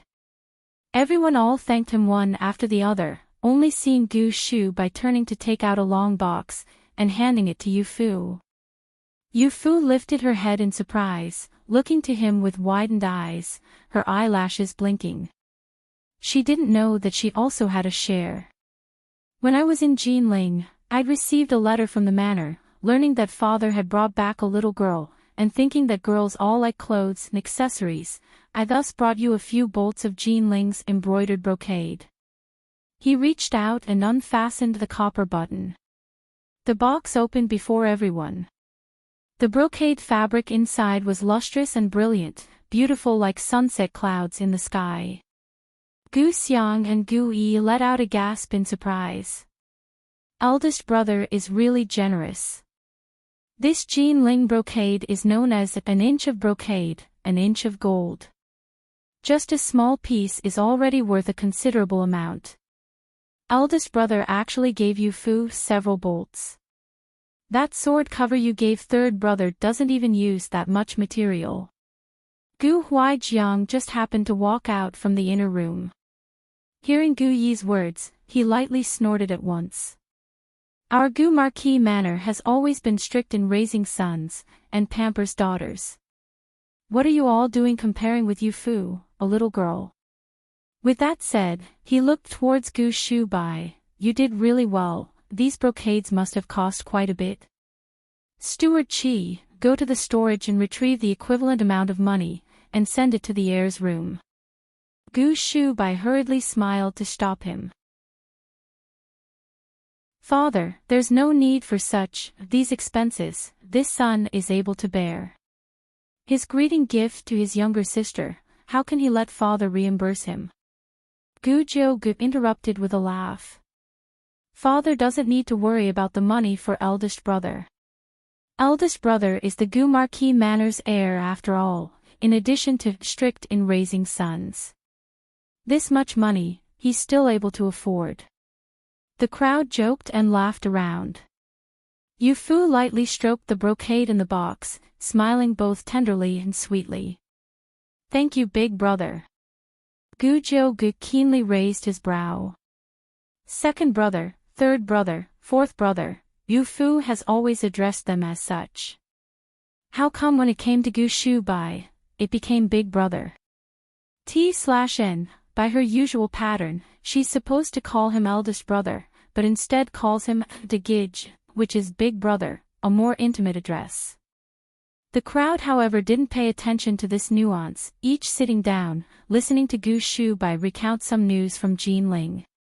Eldest paternal aunt's birthday banquet was very lively. Not only the local officials of Jinling all attended, even quite a few people from the capital painstakingly ran to Jinling to congratulate her. Yu Fu had only heard about this eldest paternal aunt from the various brothers' mouth, yet didn't know who she was. She tilted her head with a puzzled look on her face. Read latest chapters at Wuxia World. Gu Shubai saw her expression and explained with a smile, this eldest paternal aunt is father's eldest sister, and had married to Jinling's Su family. This year was her 50th birthday, but father was on the battlefield at the borders, thus I went in his place to go congratulate. Listening to his tone when he spoke of this eldest paternal aunt, it seemed she was very revered. Presumably, this eldest sister, to Gu Huaijiang, possess an unique significance. Gu Yi instinctively let out a sneer. That Su eldest miss of eldest paternal aunt's family, has her temper improved some nowadays? Chapter 14, Only Accepting Toys as Gift. The news of Gu Shu by spending huge amount of gold buying a few bolts of brocade in Jinling, for some reason, spread all over the imperial capital. Rather, they weren't surprised at his valiance in throwing 1,000 pieces of gold in one go. The heir of the Gu Marquis Manor spending thousands of taels of gold to buy something wasn't something worth mentioning. What was worth mentioning was that reportedly, he bought those brocade for his younger sister to make new clothes. Ever since Marquis Gu lost his wife 16 years ago, he never remarried nor had any concubines, so where did this younger sister come from? In an instant, Yu Fu's appearance became the imperial capital's hottest topic of conversation. Some who were partially informed divulged bits of information, and some who had rich imaginations added oil and vinegar to the story. Thus Yu Fu's identity had a definitive answer: she was born from Marquis Gu's outside mistress kept at the borders, his illegitimate daughter. Turns out Marquis Gu wasn't deeply devoted to his deceased wife, and wasn't preserving his body, unwilling to take a concubine, but rather, he'd long had a mistress outside. Heard that this young miss from this outside mistress was already 12 years old. The officials that were well informed had long prepared presents, practically about to stampede through the Marquis Manor's doorsteps, eagerly wanting to let their presents be favored. One has to know, Marquis Gu was infamous for not accepting gifts and not joining factions. Under his military orders are like mountains type of education, the young masters of the Marquis Gu Manor also were the same as him, never accepting the officials' tributes. However, whether he accepted or not was one thing, and whether they sent or not was a separate thing. The officials crouching before the Marquis Gu Manor gates felt a stroke of good luck, heard Marquis Gu very much adores this youngest daughter, perhaps this time, he'll make an exception and accept the gifts. The things they prepared weren't anything too valuable either, all were just clothes, accessories, and ornaments that young ladies liked. From the gates, a middle-aged man that looked like a steward straightly marched out carrying a polite smile on his face. Everyone, our Marquis has ordered me to thank everyone for the gifts. As soon as they heard Chi Zhou's perfunctory-like words, the crowd only felt as if their ears had grown calluses. Every time they came to deliver gifts, Chi Zhou always replied like this. The Marquis said, anything too valuable can't be accepted, but if there are some interesting playthings, this one can deliver to our Miss Yufu. Hearing these words, the crowd's eyes lit up, and in their hearts, ignited a flame of hope. There is. Look at this exquisite white jade dice of mine, Miss will definitely like it. Mine too, this cornelian phoenix tail shuttlecock of mine is precisely what young ladies love to play with. This of mine is also interesting. Yufu was currently sitting under the Western Wing's back veranda eating Eastern Ling's specialty desserts, while also watching the spring water in the back noisily bubbling. She felt it was very interesting. As she watched, her two lotus root-like legs swayed back and forth in the air. This vein of spring water was clear and lively, always reminding her of the little streams in the Immortals Valley. In the summer, she often paddled in the waters together with Yaolon barefoot. She somewhat missed her Shifu. Miss, a lot of presents were sent in from outside, do you want to go see? Qi Ting walked out from inside the room. Ever since she got reprimanded by Gu Jiuge last time, she became much more behaved. Just, occasionally when seeing Yaolon and Yufu being overly intimate, she still couldn't help but inwardly roll her eyes. Nothing more than a wild miss from don't know where, she definitely didn't care to get close to. As long as she can smoothly stay in the Western Wing, then no need to worry about the young masters of the manor not being able to see her, and when the time comes, based on her position in the manor, she definitely will be able to successfully marry one of the young masters. Yufu seemingly didn't notice her intentions, instead just turning her head to look at her. What presents? Is it from the great general again? These days, Gu Huaijiang frequently sent things to the Western Wing. There was food, clothes, and also toys. Gu Shubai and them also didn't slack, as they competed in sending things to the Western Wing. Everything that Yufu could use, they've practically all sent. This made Qi Ting very discontent. It's not like she was their actual younger sister, don't know what the young masters were pampering her that much for. No, it's from the officials outside. Those officials all think that Mrs. Marquis Gu's illegitimate daughter, thus all thought of ways to send presents to curry favor. Her underlying meaning was that Yufu was completely just a fox exploiting the tiger's might, thus able to receive these officials' gifts. As Qi Ting spoke, she secretly glanced at Yufu's face, but didn't see anything particular. She thus felt much more relieved. Yufu was still young, and didn't understand the mockery in her words. So it's like that. Since they've sent them, then I'll go have a look. Despite her hands practically going limp from receiving presents lately, Yufu was still just a little girl after all.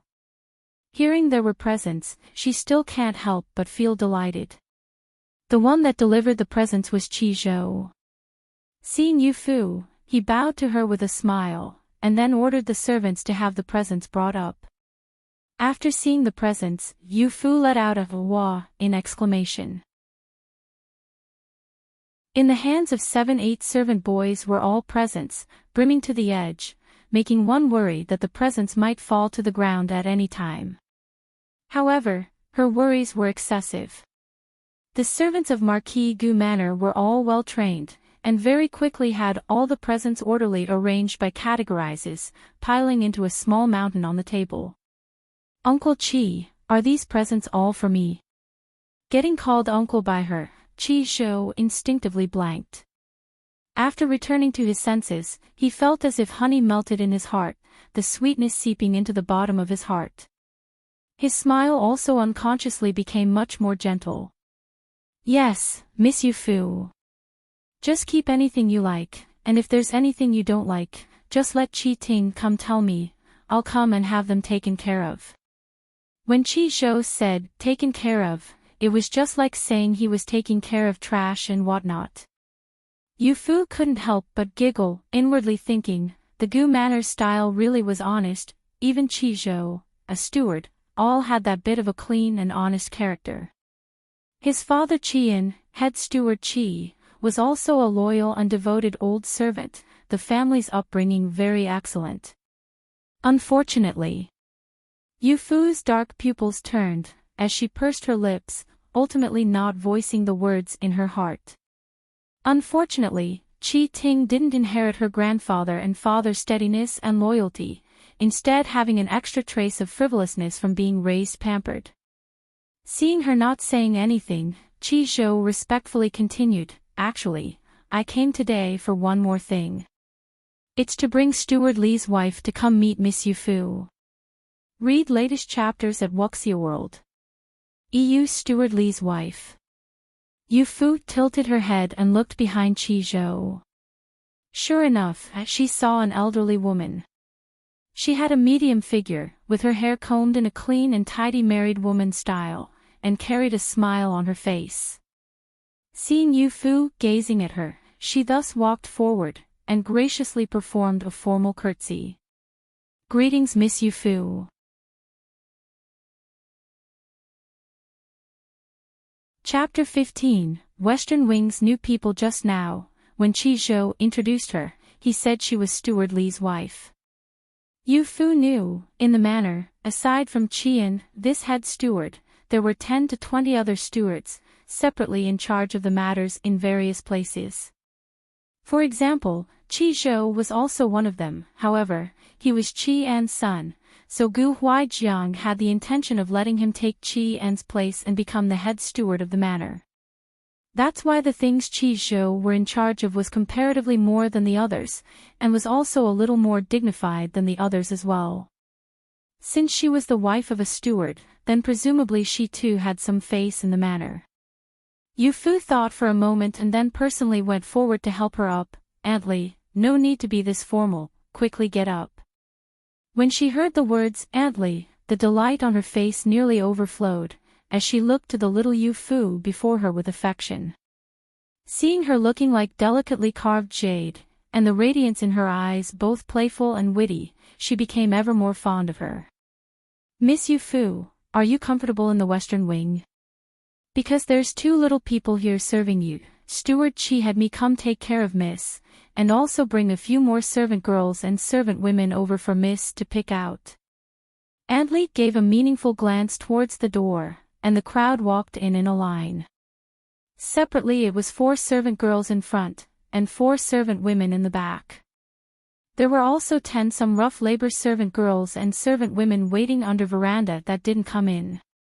"Miss, have a look, are these servant girls and servant women usable?" Hearing the words "have a look," everyone all lifted their heads, revealing their most appropriate smile. Seemingly as if they were afraid Yu Fu won't take a fancy to them and have the return back. Yu Fu however didn't look too much, just smilingly looked to Aunt Li. Steward Qi was sent by the great general, and Aunt Li was someone personally picked by Steward Qi. "Then the people you picked definitely won't be bad, so there's no need for me to look." The joy in the corner of Aunt Li's eyes momentarily couldn't be concealed anymore. She looked to Yu Fu's tender little cheeks, practically hating that she can't give it a pinch. In this world, how is there such a smooth-talking little miss? Her words not only praised Aunt Li, it even praised Qi Zhou who was present, as well as all 8 servant girls and servant women. How could one not like her? Aunt Li had always believed herself to be someone who has long experiences in social relations, but unexpectedly in the first sight of meeting Yu Fu, she'd already fallen into enemy hands.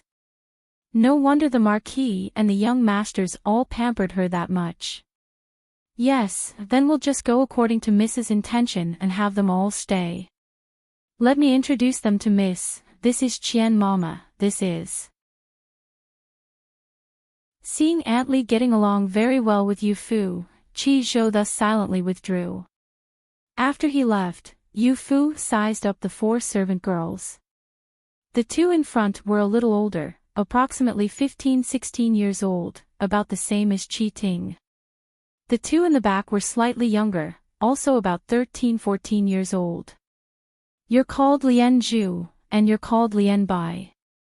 The 2 servant girls in front that were called out by Yu Fu curtsied with a cheerful expression on their face. It is precisely this servant.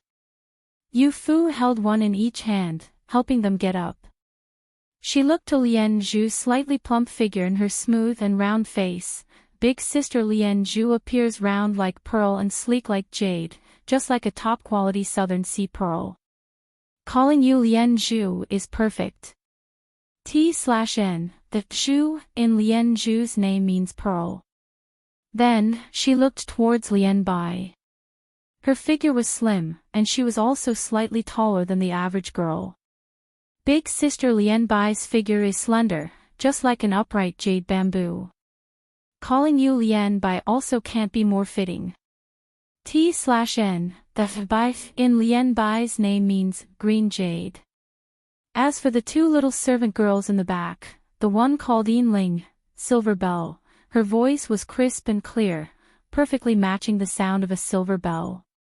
And the one called Yin Shui, Silver Snow, her skin was snow white, very much matching her name too.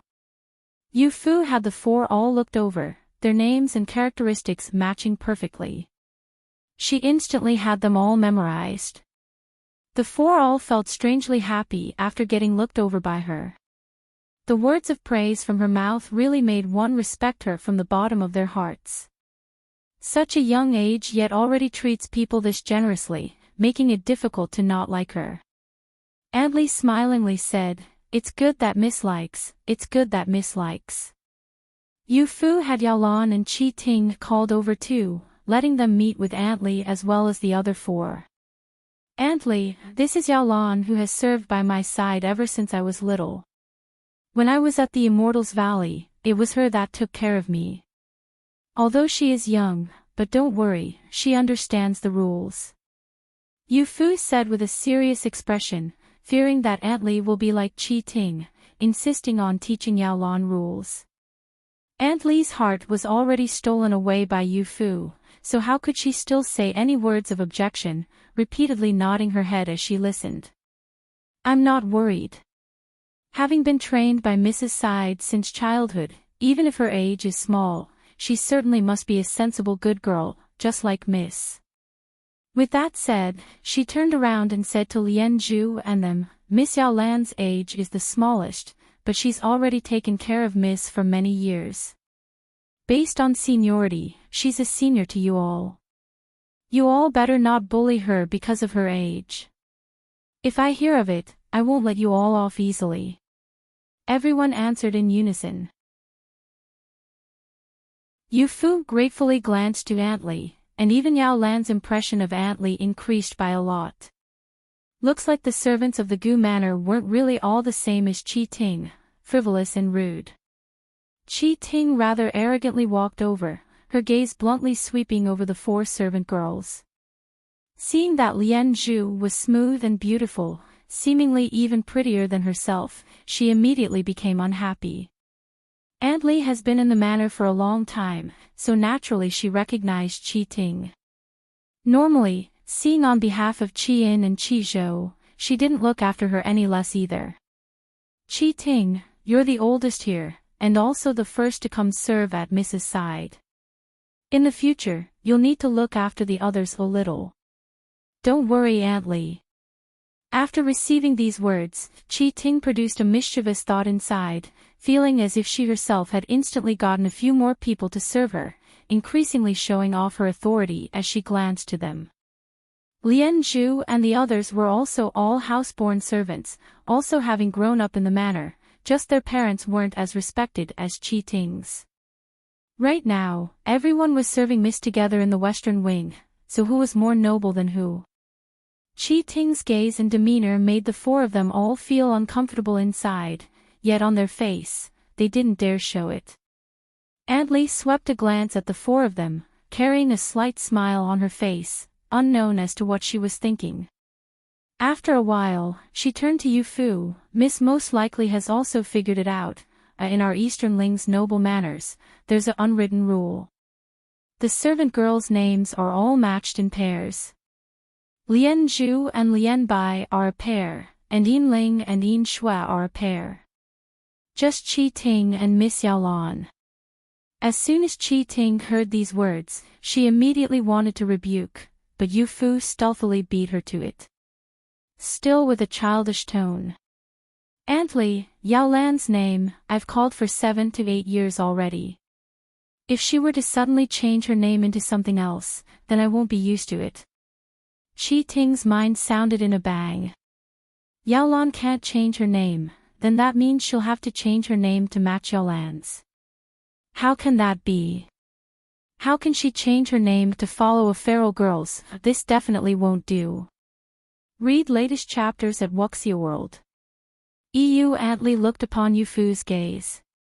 In those eyes, aside from childishness, there was also clear firmness. She instantly understood and smilingly looked to Qi Ting. "Qi Ting, in the past, you were Steward Qi's daughter, and wasn't considered a proper servant girl in the manor. But now that you're a servant girl in Mrs. Place, you should have a servant girl's name. Lian Zhu and Lian Bai's names were also given to them by me just now." Saying to hear, Aunt Li couldn't help feeling somewhat pleased with herself. These 4 names she came up with were all praised by Yu Fu just now.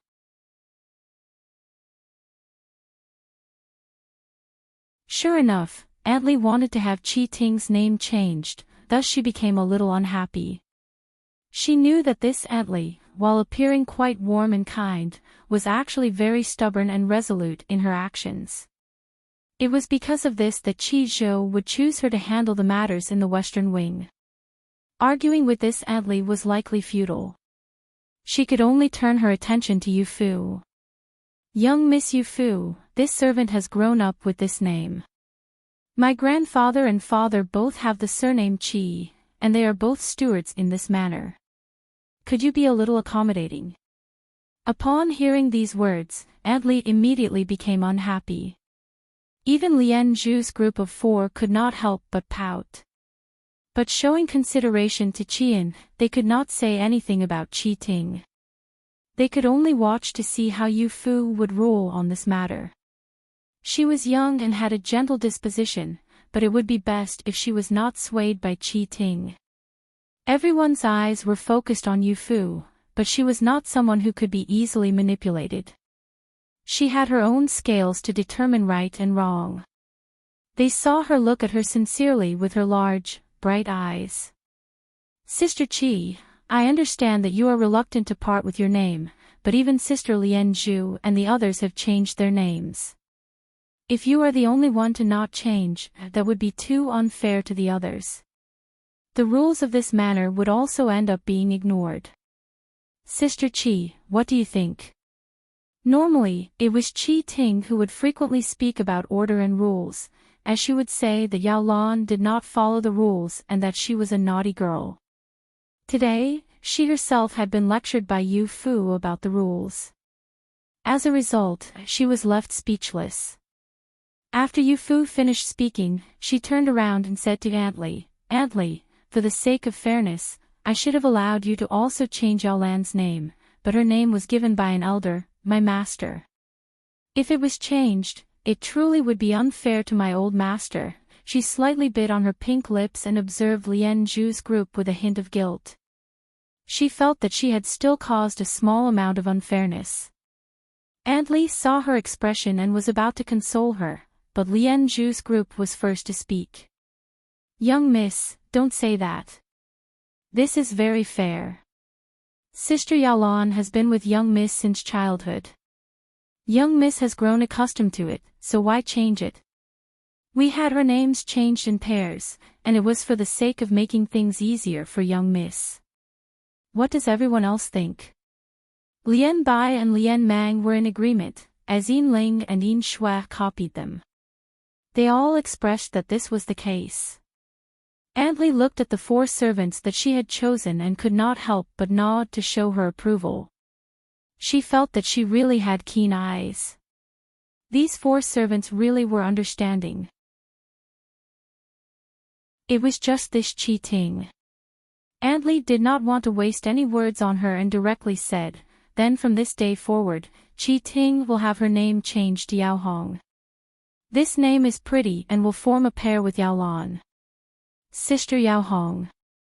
Lian Zhu's group promptly set to calling her this while nodding toward her in acknowledgement.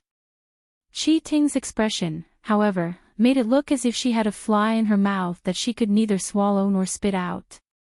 With these servants as companions, Yu Fu was quite happy. She had plenty of things to talk about with them. Watching from the side, Gu Xiang and Gu Yi had fooled around so much that they could no longer play together as much. The two were quite annoyed. To try and scare Yu Fu, they teased her by saying that they would take in Lian Zhu and the others to serve them. Though Yu Fu was still young, this was not enough to startle her. Sister Lian Zhu is best at brushing hair. Look at how she did my hair and how pretty it is. What do you want Sister Lian Zhu for? Do you also want this sort of hairstyle? Yu Fu's words caused Lian Zhu's group to giggle. Gu Yi was left even more speechless. Qi Ting, however, was able to gain a bit of insight from this little joke. The next time a young man came to visit this manor, she would get close to them to serve tea. She would serve them attentively and hope that they would say something similar about wanting to take her in to serve them. Ever since Lian Zhu's group had come, Yu Fu very rarely made use of Qi Ting. The reason was very simple. Lian Zhu was better than her at styling her hair, Lian Bai was better at making desserts than her, Yin Lian was better at telling jokes, and Yin Shui was more attentive. They had all received training in the manor from a young age. Although the manor had not made use of servants in the past 10 years, they had not forgotten about their duty. Only Qi Ting had been spoiled rotten. Unable to thread a needle or even use one, she had no strengths. She was also happy with this idle lifestyle, spending her days in the western wing directing things here and there. She herself acted like a young miss, being just as lazy and unwilling to work. She would only get close whenever young men came around. After this happened a few times, her intentions became known by all. Yao Hong, you can go. There's no need to serve us here. Gu Shubai had come by one day for some tea and noticed Qi Ting hanging around him. There was also a pungent smell coming from her body, and he felt very uncomfortable. He had become accustomed to the life of training in the military and did not like the fragrances that came from female bodies, much less the pungent ones. Qi Ting, however, was not the slightest bit attentive, as she stepped forward to serve tea to Gu Shubai. They only just arrived and do not know how to serve. Eldest Sir should continue to allow this servant to serve here. The act of serving the tea brought her a little too close to him, and his handsome facial features bunched up a little. Raising his hand, he covered his nose and mouth. Yu Fu could see where the problem lay and hurriedly said, Sister Yao Hong, 5th and 6th brother forgot their fans here yesterday. Go and send them back to them. Qi Ting unhappily straightened up. Gu Xiang and Gu Yi were in no rush to use their fans. Could they not just want to retrieve them when they came to visit? This would end up wasting her chance to make an appearance in front of this young man. Though this was what she thought, she did not dare let any of this show in front of Gu Shubai. She could only respectfully comply and head towards Gu Xiang and Gu Yi's courtyards with their fans. Seeing her depart, Yu Fu playfully stuck out her tongue at Gu Shubai. The latter gently tapped the top of her head. You really are a sly spirit. She was a well-loved sly spirit. Not only had she meticulously resolved his problem, but she had also employed a method that would leave nobody feeling awkward to resolve said problem. Yu Fu suddenly remembered something and asked Gu Shubai, why is it that everyone from eldest brother to 4th brother has 2 characters for their names, but 5th and 6th brothers only have 1? With a thin smile and eyes that twinkled like stars, Gu Shubai flashed a look of ridicule. He wanted to tease Yu Fu a little. Take a guess, why was it? Yu Fu extended her arm. Because it was gradually getting warmer, she was only wearing a bright red garment with golden oranges and green leaves embroidered on it. This gave her appear even more adorable and lively. Resting her cheek on one hand, a bit of her pure white wrist was exposed. That combined with her face made for quite a pleasant sight. My guess is that the head general has too many sons and got tired of coming up with names, thus he casually decided to just choose one by the end.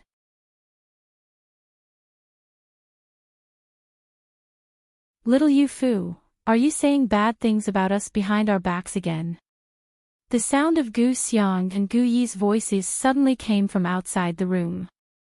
Yu-Fu was given a start, and she quickly looked toward Gu Shubai in shock. The latter revealed a smile. His handsome smile curved to form an arc resembling that of a new moon. Eldest brother is mean. You already knew that fifth and sixth brother had come and deliberately told me to guess. Gu Shubai knew very well that, given how Yu-Fu, Gu Xiang, and Gu Yi fooled around, some inflammatory remark would definitely be said. Who knew that it would be as hilarious as what she actually said? Gu Xiang pinched Yu-Fu's cheeks but did so very carefully for fear of causing her any pain. If it wasn't for you thinking such a thing, eldest brother would not have let you say it.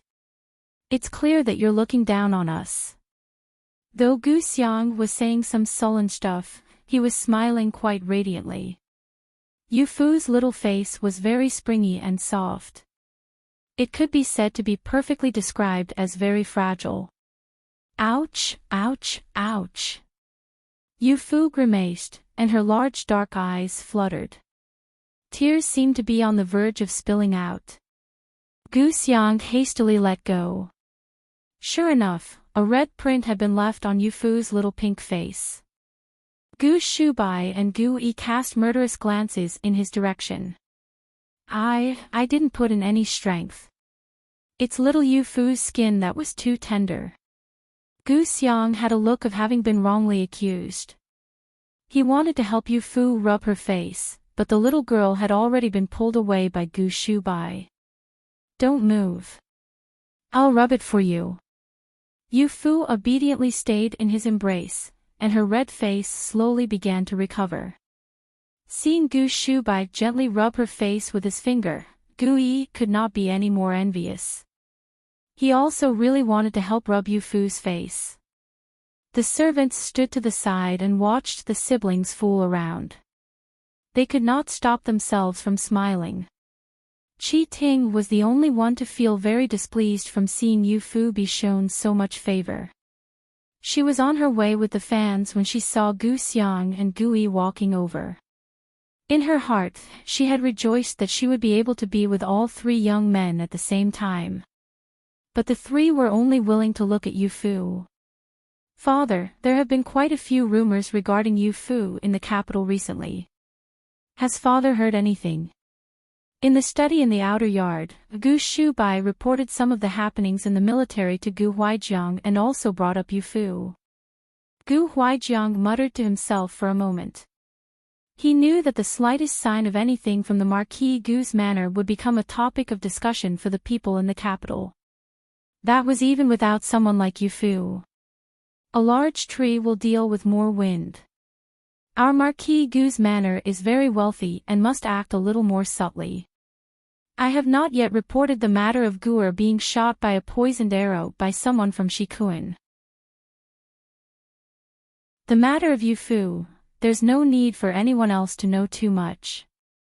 Gu Shubai understood what he intended, but he had a different point of view when it came to Yu-Fu's matter. Sun figured that there would be more and more speculation on the outside if Yu-Fu's identity was not made public. Since outsiders already know about Yu-Fu, why not let her make another public appearance? Leave them with nothing to speculate about. It will also allow Yu-Fu to go out in the future without needing to worry about being troubled by others. What he had said was reasonable. An adorable unspirited young girl like Yu-Fu would definitely attract attention. They might as well announce her identity to the public and use the Marquis Gu's manor's name to awe the people. Gu Huaijiang looked up at him and said, "Then what do you feel would be a good opportunity to have Yu-Fu make an appearance? The Dragon Boat Festival is almost upon us. Based on our capital's customs, most of the noble families will need to host a banquet. Our Marquis Gu's manor has never participated in this before, however, we can go along with the custom this year and host one to allow Yu Fu to officially make an appearance. This is good. Then you will be the one to handle hosting this banquet. I will go and spread word of this in court. Thinking about it, there will be quite a few who will want to come to this banquet. Gu Huaijiang spoke very earnestly, but this caused Gu Shubai to laugh in secret. If people found out that the Marquis Gu's manor was hosting a banquet, it was likely that there would be more than enough people to completely flatten their doors ill. Could it even be described as not a small number? In the blink of an eye, the Dragon Boat Festival had arrived. On the day before first day, Yu Fu learned about the customs of the festival from Aunt Li. In Eastern Ling, the Dragon Boat Festival is a very important day. It's a day that will drive away bad luck. Not only do we need to hang wormwood and calamus on our doors, but we also need to eat zongzi and realgar wine, and wear perfume pouches, zongzi. Yu Fu had clearly eaten zongzi before. When this was brought up, she could not stop herself from swallowing some saliva. Aunt Li burst into laughter from seeing her gluttonous appearance. That's right, does young miss like eating zongzi? The manor will be hosting a banquet tomorrow and will be taking care of many guests. Lord Marquis specifically arranged for young miss to be brought to the front hall to see the guests. Will young miss be nervous? Nervous? Yu Fu had not yet returned from daydreaming about zongzi, yet Aunt Li had already brought up some serious matters. She subconsciously shook her head. Aren't they all high-ranking officials? To be able to come to the Marquis Manor as a guest, even if they are not the great general's friends, they will be part of the same faction in court. I'm not nervous. Although she had grown up in the Immortals Valley, it was not as though she had never seen any officials. She had even seen many more magnificent things before. Aunt Li rejoiced upon hearing this. In her mind, she considered that tomorrow would be Yu Fu's public debut. She would definitely need to dress her up very beautifully. Qi Ting stood to the side and coldly sneered to herself. The Lord Marquis was actually treating a wild girl of unknown background like a proper young miss and was hosting a banquet specifically to introduce her. Bah, was she worthy? She had come up with an idea much earlier. She would make it so that Yu Fu would be unable to see anyone tomorrow.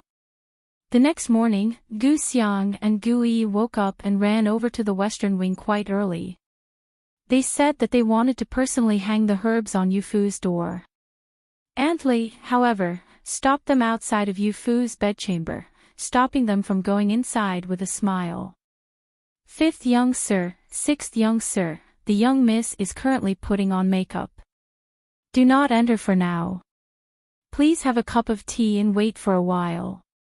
The two could only sit outside, as Lian Bai came forward to pour them some tea. Gu Xiang and Gu Yi then stared at the table. Why are there so many perfume pouches? There on the table were 2 platters. On those platters were 5 perfume pouches that exuded a faint scent of wormwood. Lian Bai laughed and said, these were sent by the Lord Marquis and the other 4 young sirs, thus there are 5. Gu Xiang and Gu Yi exchanged a look. They then looked at the freshly picked wormwood in their hands and suddenly felt as that, by contrast, they looked like beggars. Why did we not think of it? How beautiful would it have been if we had sent perfume pouches? Gu Yi tossed the wormwood in his hand away in disdain, then patted his hands to remove the dust. We wasted our energy. Going out to retrieve wormwood in the morning, this will end with us being laughed at by Yu Fu. I can't even begin to express how much I like the wormwood picked by 5th and 6th brother. How could I laugh at you? Yu Fu's voice came from the inner room, as a small figure came around the screen and slowly walked over to the two. When Gu Xiang and Gu Yi clearly saw Yu Fu before them, they could not help but let out a sound of approval. Wow!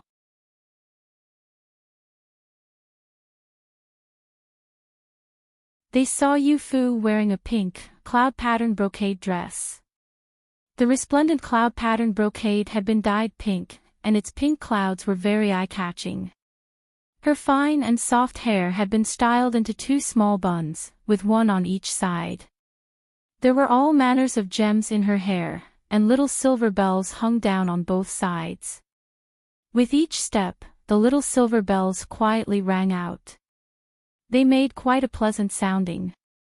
Because she was rather young, Aunt Lee did not have anyone apply makeup on her. Just a touch of red was applied to the center of her forehead. This accentuated her snow-white skin and pink earrings. Gu Xiang and Gu Yi looked at her in a daze. No wonder father wanted a daughter before we were born. It turns out that daughters really are much better looking than sons. Gu Xiang, don't you think so? Gu Yi's words praised Yu Fu, but this ended up offending all 5 of his older brothers and himself. Gu Xiang did not want to admit it, but he could not help but nod. This was because Yu Fu really was too beautiful. Yu Fu looked at their shocked expressions and lowered her head to look down at herself. She was also quite pleased. Raising her head, she smiled at Aunt Lee and the others and said, "This really is quite a beautiful look." "Thank you, Auntie. In the future, I will have Sister Lian Zhu take care of my hair." As she happily said this, her head swayed a bit, and the 2 silver bells rang out beautifully. The cuteness was enough to melt their hearts. "Young miss, these perfume pouches were sent by Lord Marquis and the 4 young sirs. Which one will you wear today?" The Dragon Boat Festival required that she wear a perfume pouch. This was something that Aunt Lee had said yesterday, and Yu Fu remembered. She, however, was in no rush to look at the perfume pouches. Instead, she went with Gu Xiang and Gu Yi to hang up the wormwood that the 2 had picked. Only after this did she turn to choose the perfume pouch. Did 3rd brother also send a perfume pouch? Yu Fu hesitantly asked. Who knew why, but Gu Hanamo always had a cold expression. He was unlike his other brothers who frequently came to the Western Wing to play with her. She always thought that Gu Hanamo disliked her, thus she was a little reluctant to believe that he had also sent her a perfume pouch. Lian Bai said, "That's right. Young miss, look. This black one was sent by the 3rd young sir." Black one. Gu Xiang and Gu Yi looked at the platter. Sure enough, they saw a black perfume pouch with a qilin embroidered on it, and they could not help but burst out laughing. 3rd brother actually sent a black perfume pouch to Yu Fu. Ha ha ha, this really suits 3rd brother's personality. He has absolutely no understanding of girls. This sort of color and pattern made it immediately clear that it was for males. How could it be suited to use by a cute girl like Yu Fu? Yu Fu was also unable to control the corners of her lips, but she did manage to stop herself from laughing. I am already very happy to have received a perfume pouch from 3rd brother. At the very least, it shows that he doesn't hate me, right? Little Yu Fu, don't think about it too much. This is just how 3rd brother is. He stays aloof when it comes to all people. He also doesn't like playing with others. Usually, he spends his time training with a sword or training with a sword. To say that he hates you would be wrongly blaming him. Gu Xiang hastily explained to Yu Fu to try and let her understand that nobody in this manner could possibly hate her. Who could possibly be so blind? Gu Hanamo just never expressed it. In truth, he also treated Yu Fu the same way he treated his younger brothers. Otherwise, the ice-cold him could not possibly have had someone send her a perfume pouch. When Yu Fu heard this, she rejoiced and asked Lian Bai, then which one was sent by the general and which one was sent by eldest brother? Lian Bai pointed them out for her. The pink one embroidered with the 5 deadly venoms was sent by Lord Marquis. The pale purple one embroidered with reed patterns was sent by the eldest young sir. Which one does young miss like? Yu Fu looked between the two and was unable to decide for a while. She had been brought back by the general, and he was the one to give her status. He also allowed her to stay in such a nice place. If she did not were the one that he sent, he would definitely be heartbroken. But the one sent by eldest brother. Just as she was hesitating, Yaolan walked up from behind her.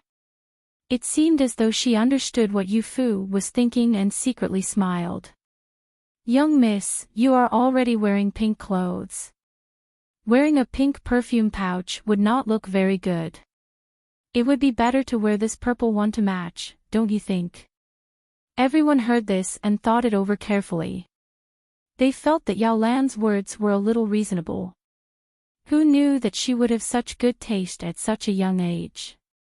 It was no wonder Yu Fu valued her so much. "All right. Then I'll wear this one." Yu Fu happily picked up the purple perfume pouch that had been sent by Gu Shubai. Yaolan carefully placed it on her hip.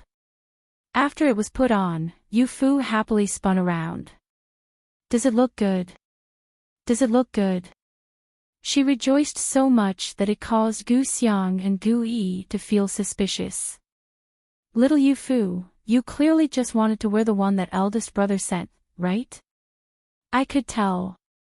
Could it be that you like eldest brother most?" "There's no such thing." In the end, Yu Fu was a young girl. After hearing this, her complexion turned bright red and subconsciously refuted it. Gu Yi kept a close eye on her mental state. "Then why do you call us fifth bro and sixth bro but call him eldest brother?" With just a few words, the difference in intimacy was instantly exposed.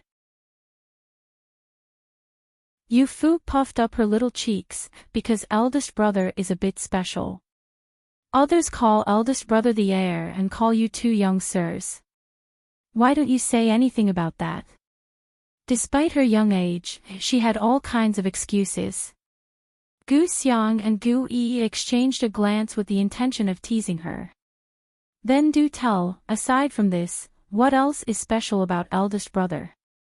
"At the very least, 3 other things must be named." Aristocratic families needed to decide on an heir to inherit their position. Gu Huaijiang was originally Eastern Ling's head general. Because of his distinguished military career, he was conferred the title of Marquis, and he became the Marquis General. Given his status as the first son of the first wife, Gu Shubai became the heir. It was what complied with the norms. This was not strange in the slightest. Eldest brother, he is oldest. Yu Fu felt that what she had said was truly a waste of words. Gu Xiang, however, nodded and laughed, raising his thumb. "Good, that's one." "What else?" Yu Fu thought for a bit longer. "He's the tallest." Gu Shubai was the oldest. This year, he turned 21 years old. It was natural that he would be taller than his younger brothers. Gu Yi puffed out his chest with some dissatisfaction. "Wait until I turn 21. I will also be as tall as eldest brother." "What's your last one?" She needed to come up with one more. Yu Fu thought for a long time, and her face even turned red from thinking so hard. Everyone looked at her with expectation. In the end, she loudly squeezed out, "Eldest brother looks the best." In an instant, everything went silent. A quiet cough came from outside the door. Yu Fu turned around and saw Gu Shubai's tall and graceful body there. With a faint smile on his face, he stepped into the room. Yu Fu's face instantly turned red.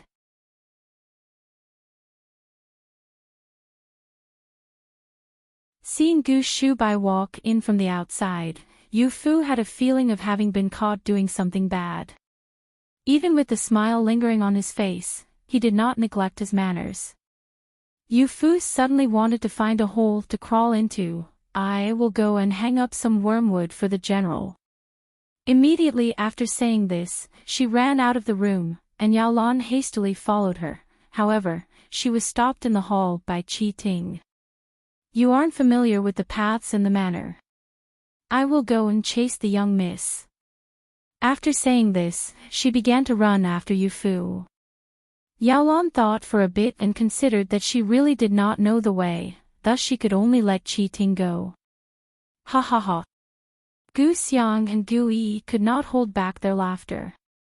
Gu Shubai glanced over, and the smile on his face did change, however, it was enough to scare the two into no longer laughing. In this family, the one that they feared the most was Gu Huaijiang. The one that they feared the second most was not the cold-faced Gu Hanamo. Instead, it was this eldest brother, Gu Shubai. He very rarely got mad at others, but his younger brothers would unconsciously rely on him, would revere him, and would be too afraid to act impudently in front of him. You two clearly heard that I had arrived, and that prompted you to push her to say those things, isn't that right? Marquis Gu's manor was a military family, and all 6 of Gu Huaijiang's sons were amongst the best in martial arts. Recognizing people based on sounds was the most basic of techniques. This being the case, Gu Xiang and Gu Yi already knew that Gu Shubai had come. Eldest brother, don't pretend. You're really quite happy to hear little Yu Fu praise you for looking good. Gu Yi was the boldest. After enduring for a moment, he still said what he wanted to say with a bit of a smirk. Even little Yu Fu paid this much attention to appearances and would actually like whichever brother looked the best. Would this world leave anyone with any way forward? Gu Xiang, say, let's give up on this and no longer play with little Yu Fu. No matter how good of an impression we leave on her, it can't change the fact that we are the ugliest of our brothers. Gu Xiang nearly spat out a mouthful of tea, as he pushed Gu Yi to the side. If you want to talk, speak for yourself. You're the ugly one. I'm not ugly. In our family, eldest brother has the best looks, and I have nothing to say about that. Second brother was born with looks that girls like, but I'm not too different. In a couple years, when I have grown taller, I definitely won't be lacking compared to second brother. Gu Xiang, I think you have too much confidence. The topic had instantly been changed. Gu Xiang and Gu Yi were twins, yet they were actually discussing the matter of who was ugly. Gu Shubai looked at their nearly identical faces and could not help but shake his head and laugh. Ever since Yu Fu arrived, those two had become quite a bit more lively. The atmosphere in the manor had become much more relaxed. She really was a blessing. While this was happening, Yu Fu was noisily running to the main room. Along the way, she saw many people hastily running around to prepare for the banquet, and she found that wormwood had already been hung. Young Miss Yu Fu, we are preparing for the banquet up ahead. Lord Marquis is not here. How about we go and hang up some wormwood somewhere else? Qi Ting followed along while gasping for air. Yu Fu thought for a while then said, Enli said that this wormwood can be used to ward off evil. Where has there not been any hung up? I will go and hang some up for the general. Qi Ting thought quickly then stood up, pointing toward a place that was not too far. How about there? What sort of place is that? Yu Fu was small and short and could not see where Qi Ting was pointing. Qi Ting smiled weirdly, that's an outer study. Lord Marquis must be there. Let's go and hang up some wormwood there. The preparations for the banquet in the front half had already been completed, and the guests were beginning to arrive. Marquis Gu's manor very rarely hosted banquets that hosted officials from court. This time, they were hosting a banquet for a normal holiday like the Dragon Boat Festival. The main reason, however, was something that most could guess. It was likely that they would use this Dragon Boat Festival as an opportunity to introduce the young miss who had suddenly appeared. Naturally, nobody was willing to miss such a big event, and they all arrived a little early to try and gain some information. Lord Marquis, most of the guests have already arrived. Should we go and invite young Miss Yu Fu?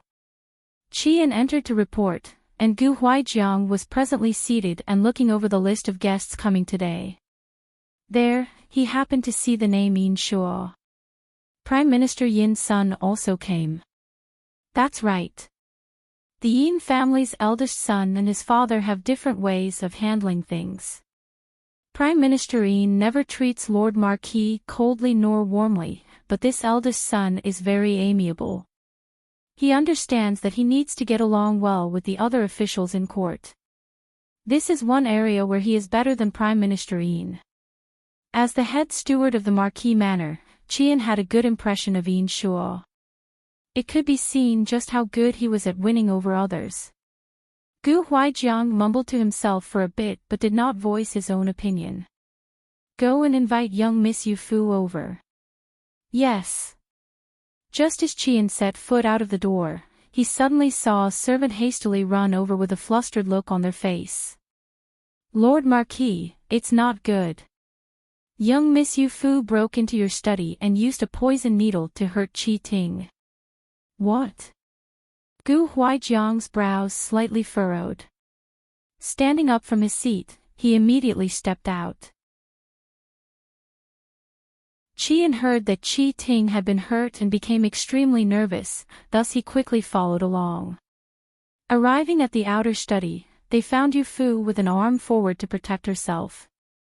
She held many needles between her fingers, while she had a cautious look on her face. As for Qi Ting, she had fallen to the ground and was crying out in pain. Tinger, Tinger. Qian hastily ran over to support Qi Ting. They saw her reach up with one hand, and a couple of purple needle scratches could be seen. General. Yu Fu saw Gu Huaijiang and instantly lowered her guard before running over to his side. Qian saw that the situation was not good and feared that Yu Fu would stab Gu Huaijiang with the poison needles. However, he noticed that Gu Huaijiang did not seem to have any plan to dodge. As for Yu Fu's needles, they had disappeared at some point. Absolutely no harm had come to Gu Huaijiang. Yu Fu, what happened here? When Gu Huaijiang said this, Qi Ting, who was lying on the ground and crying, rushed to say, Lord Marquis, young Miss Yu Fu claimed to want to hang up some wormwood for you and insisted on coming into your study. This servant wanted to stop her, but she stabbed this servant with a needle. Qi Ting had been in the manor for a long time. When she said this, the servants serving outside the study believed her a little, and they became a little guarded against Yu Fu. They thought that she was a spy sent by Western Kuan. After all, the outer study was where Gu Huaijiang handled important military matters. Even the heir of the family, Gu Shubai, could not enter it casually, much less Yu Fu, who was an outside girl with no blood relations. Yu Fu covered her little mouth, and her fine brows slightly furrowed. She stubbornly looked at Gu Huaijiang. Head General, do you believe what she said? You're tuning in to the LoveLore Library YouTube channel. We're so grateful for your support and don't forget to subscribe to join us on this incredible journey through captivating stories. Your generosity through donations truly makes a world of difference, as it's the primary source of revenue that allows me to expand and enhance this channel for you. Thank you from the bottom of my heart for being a part of this adventure.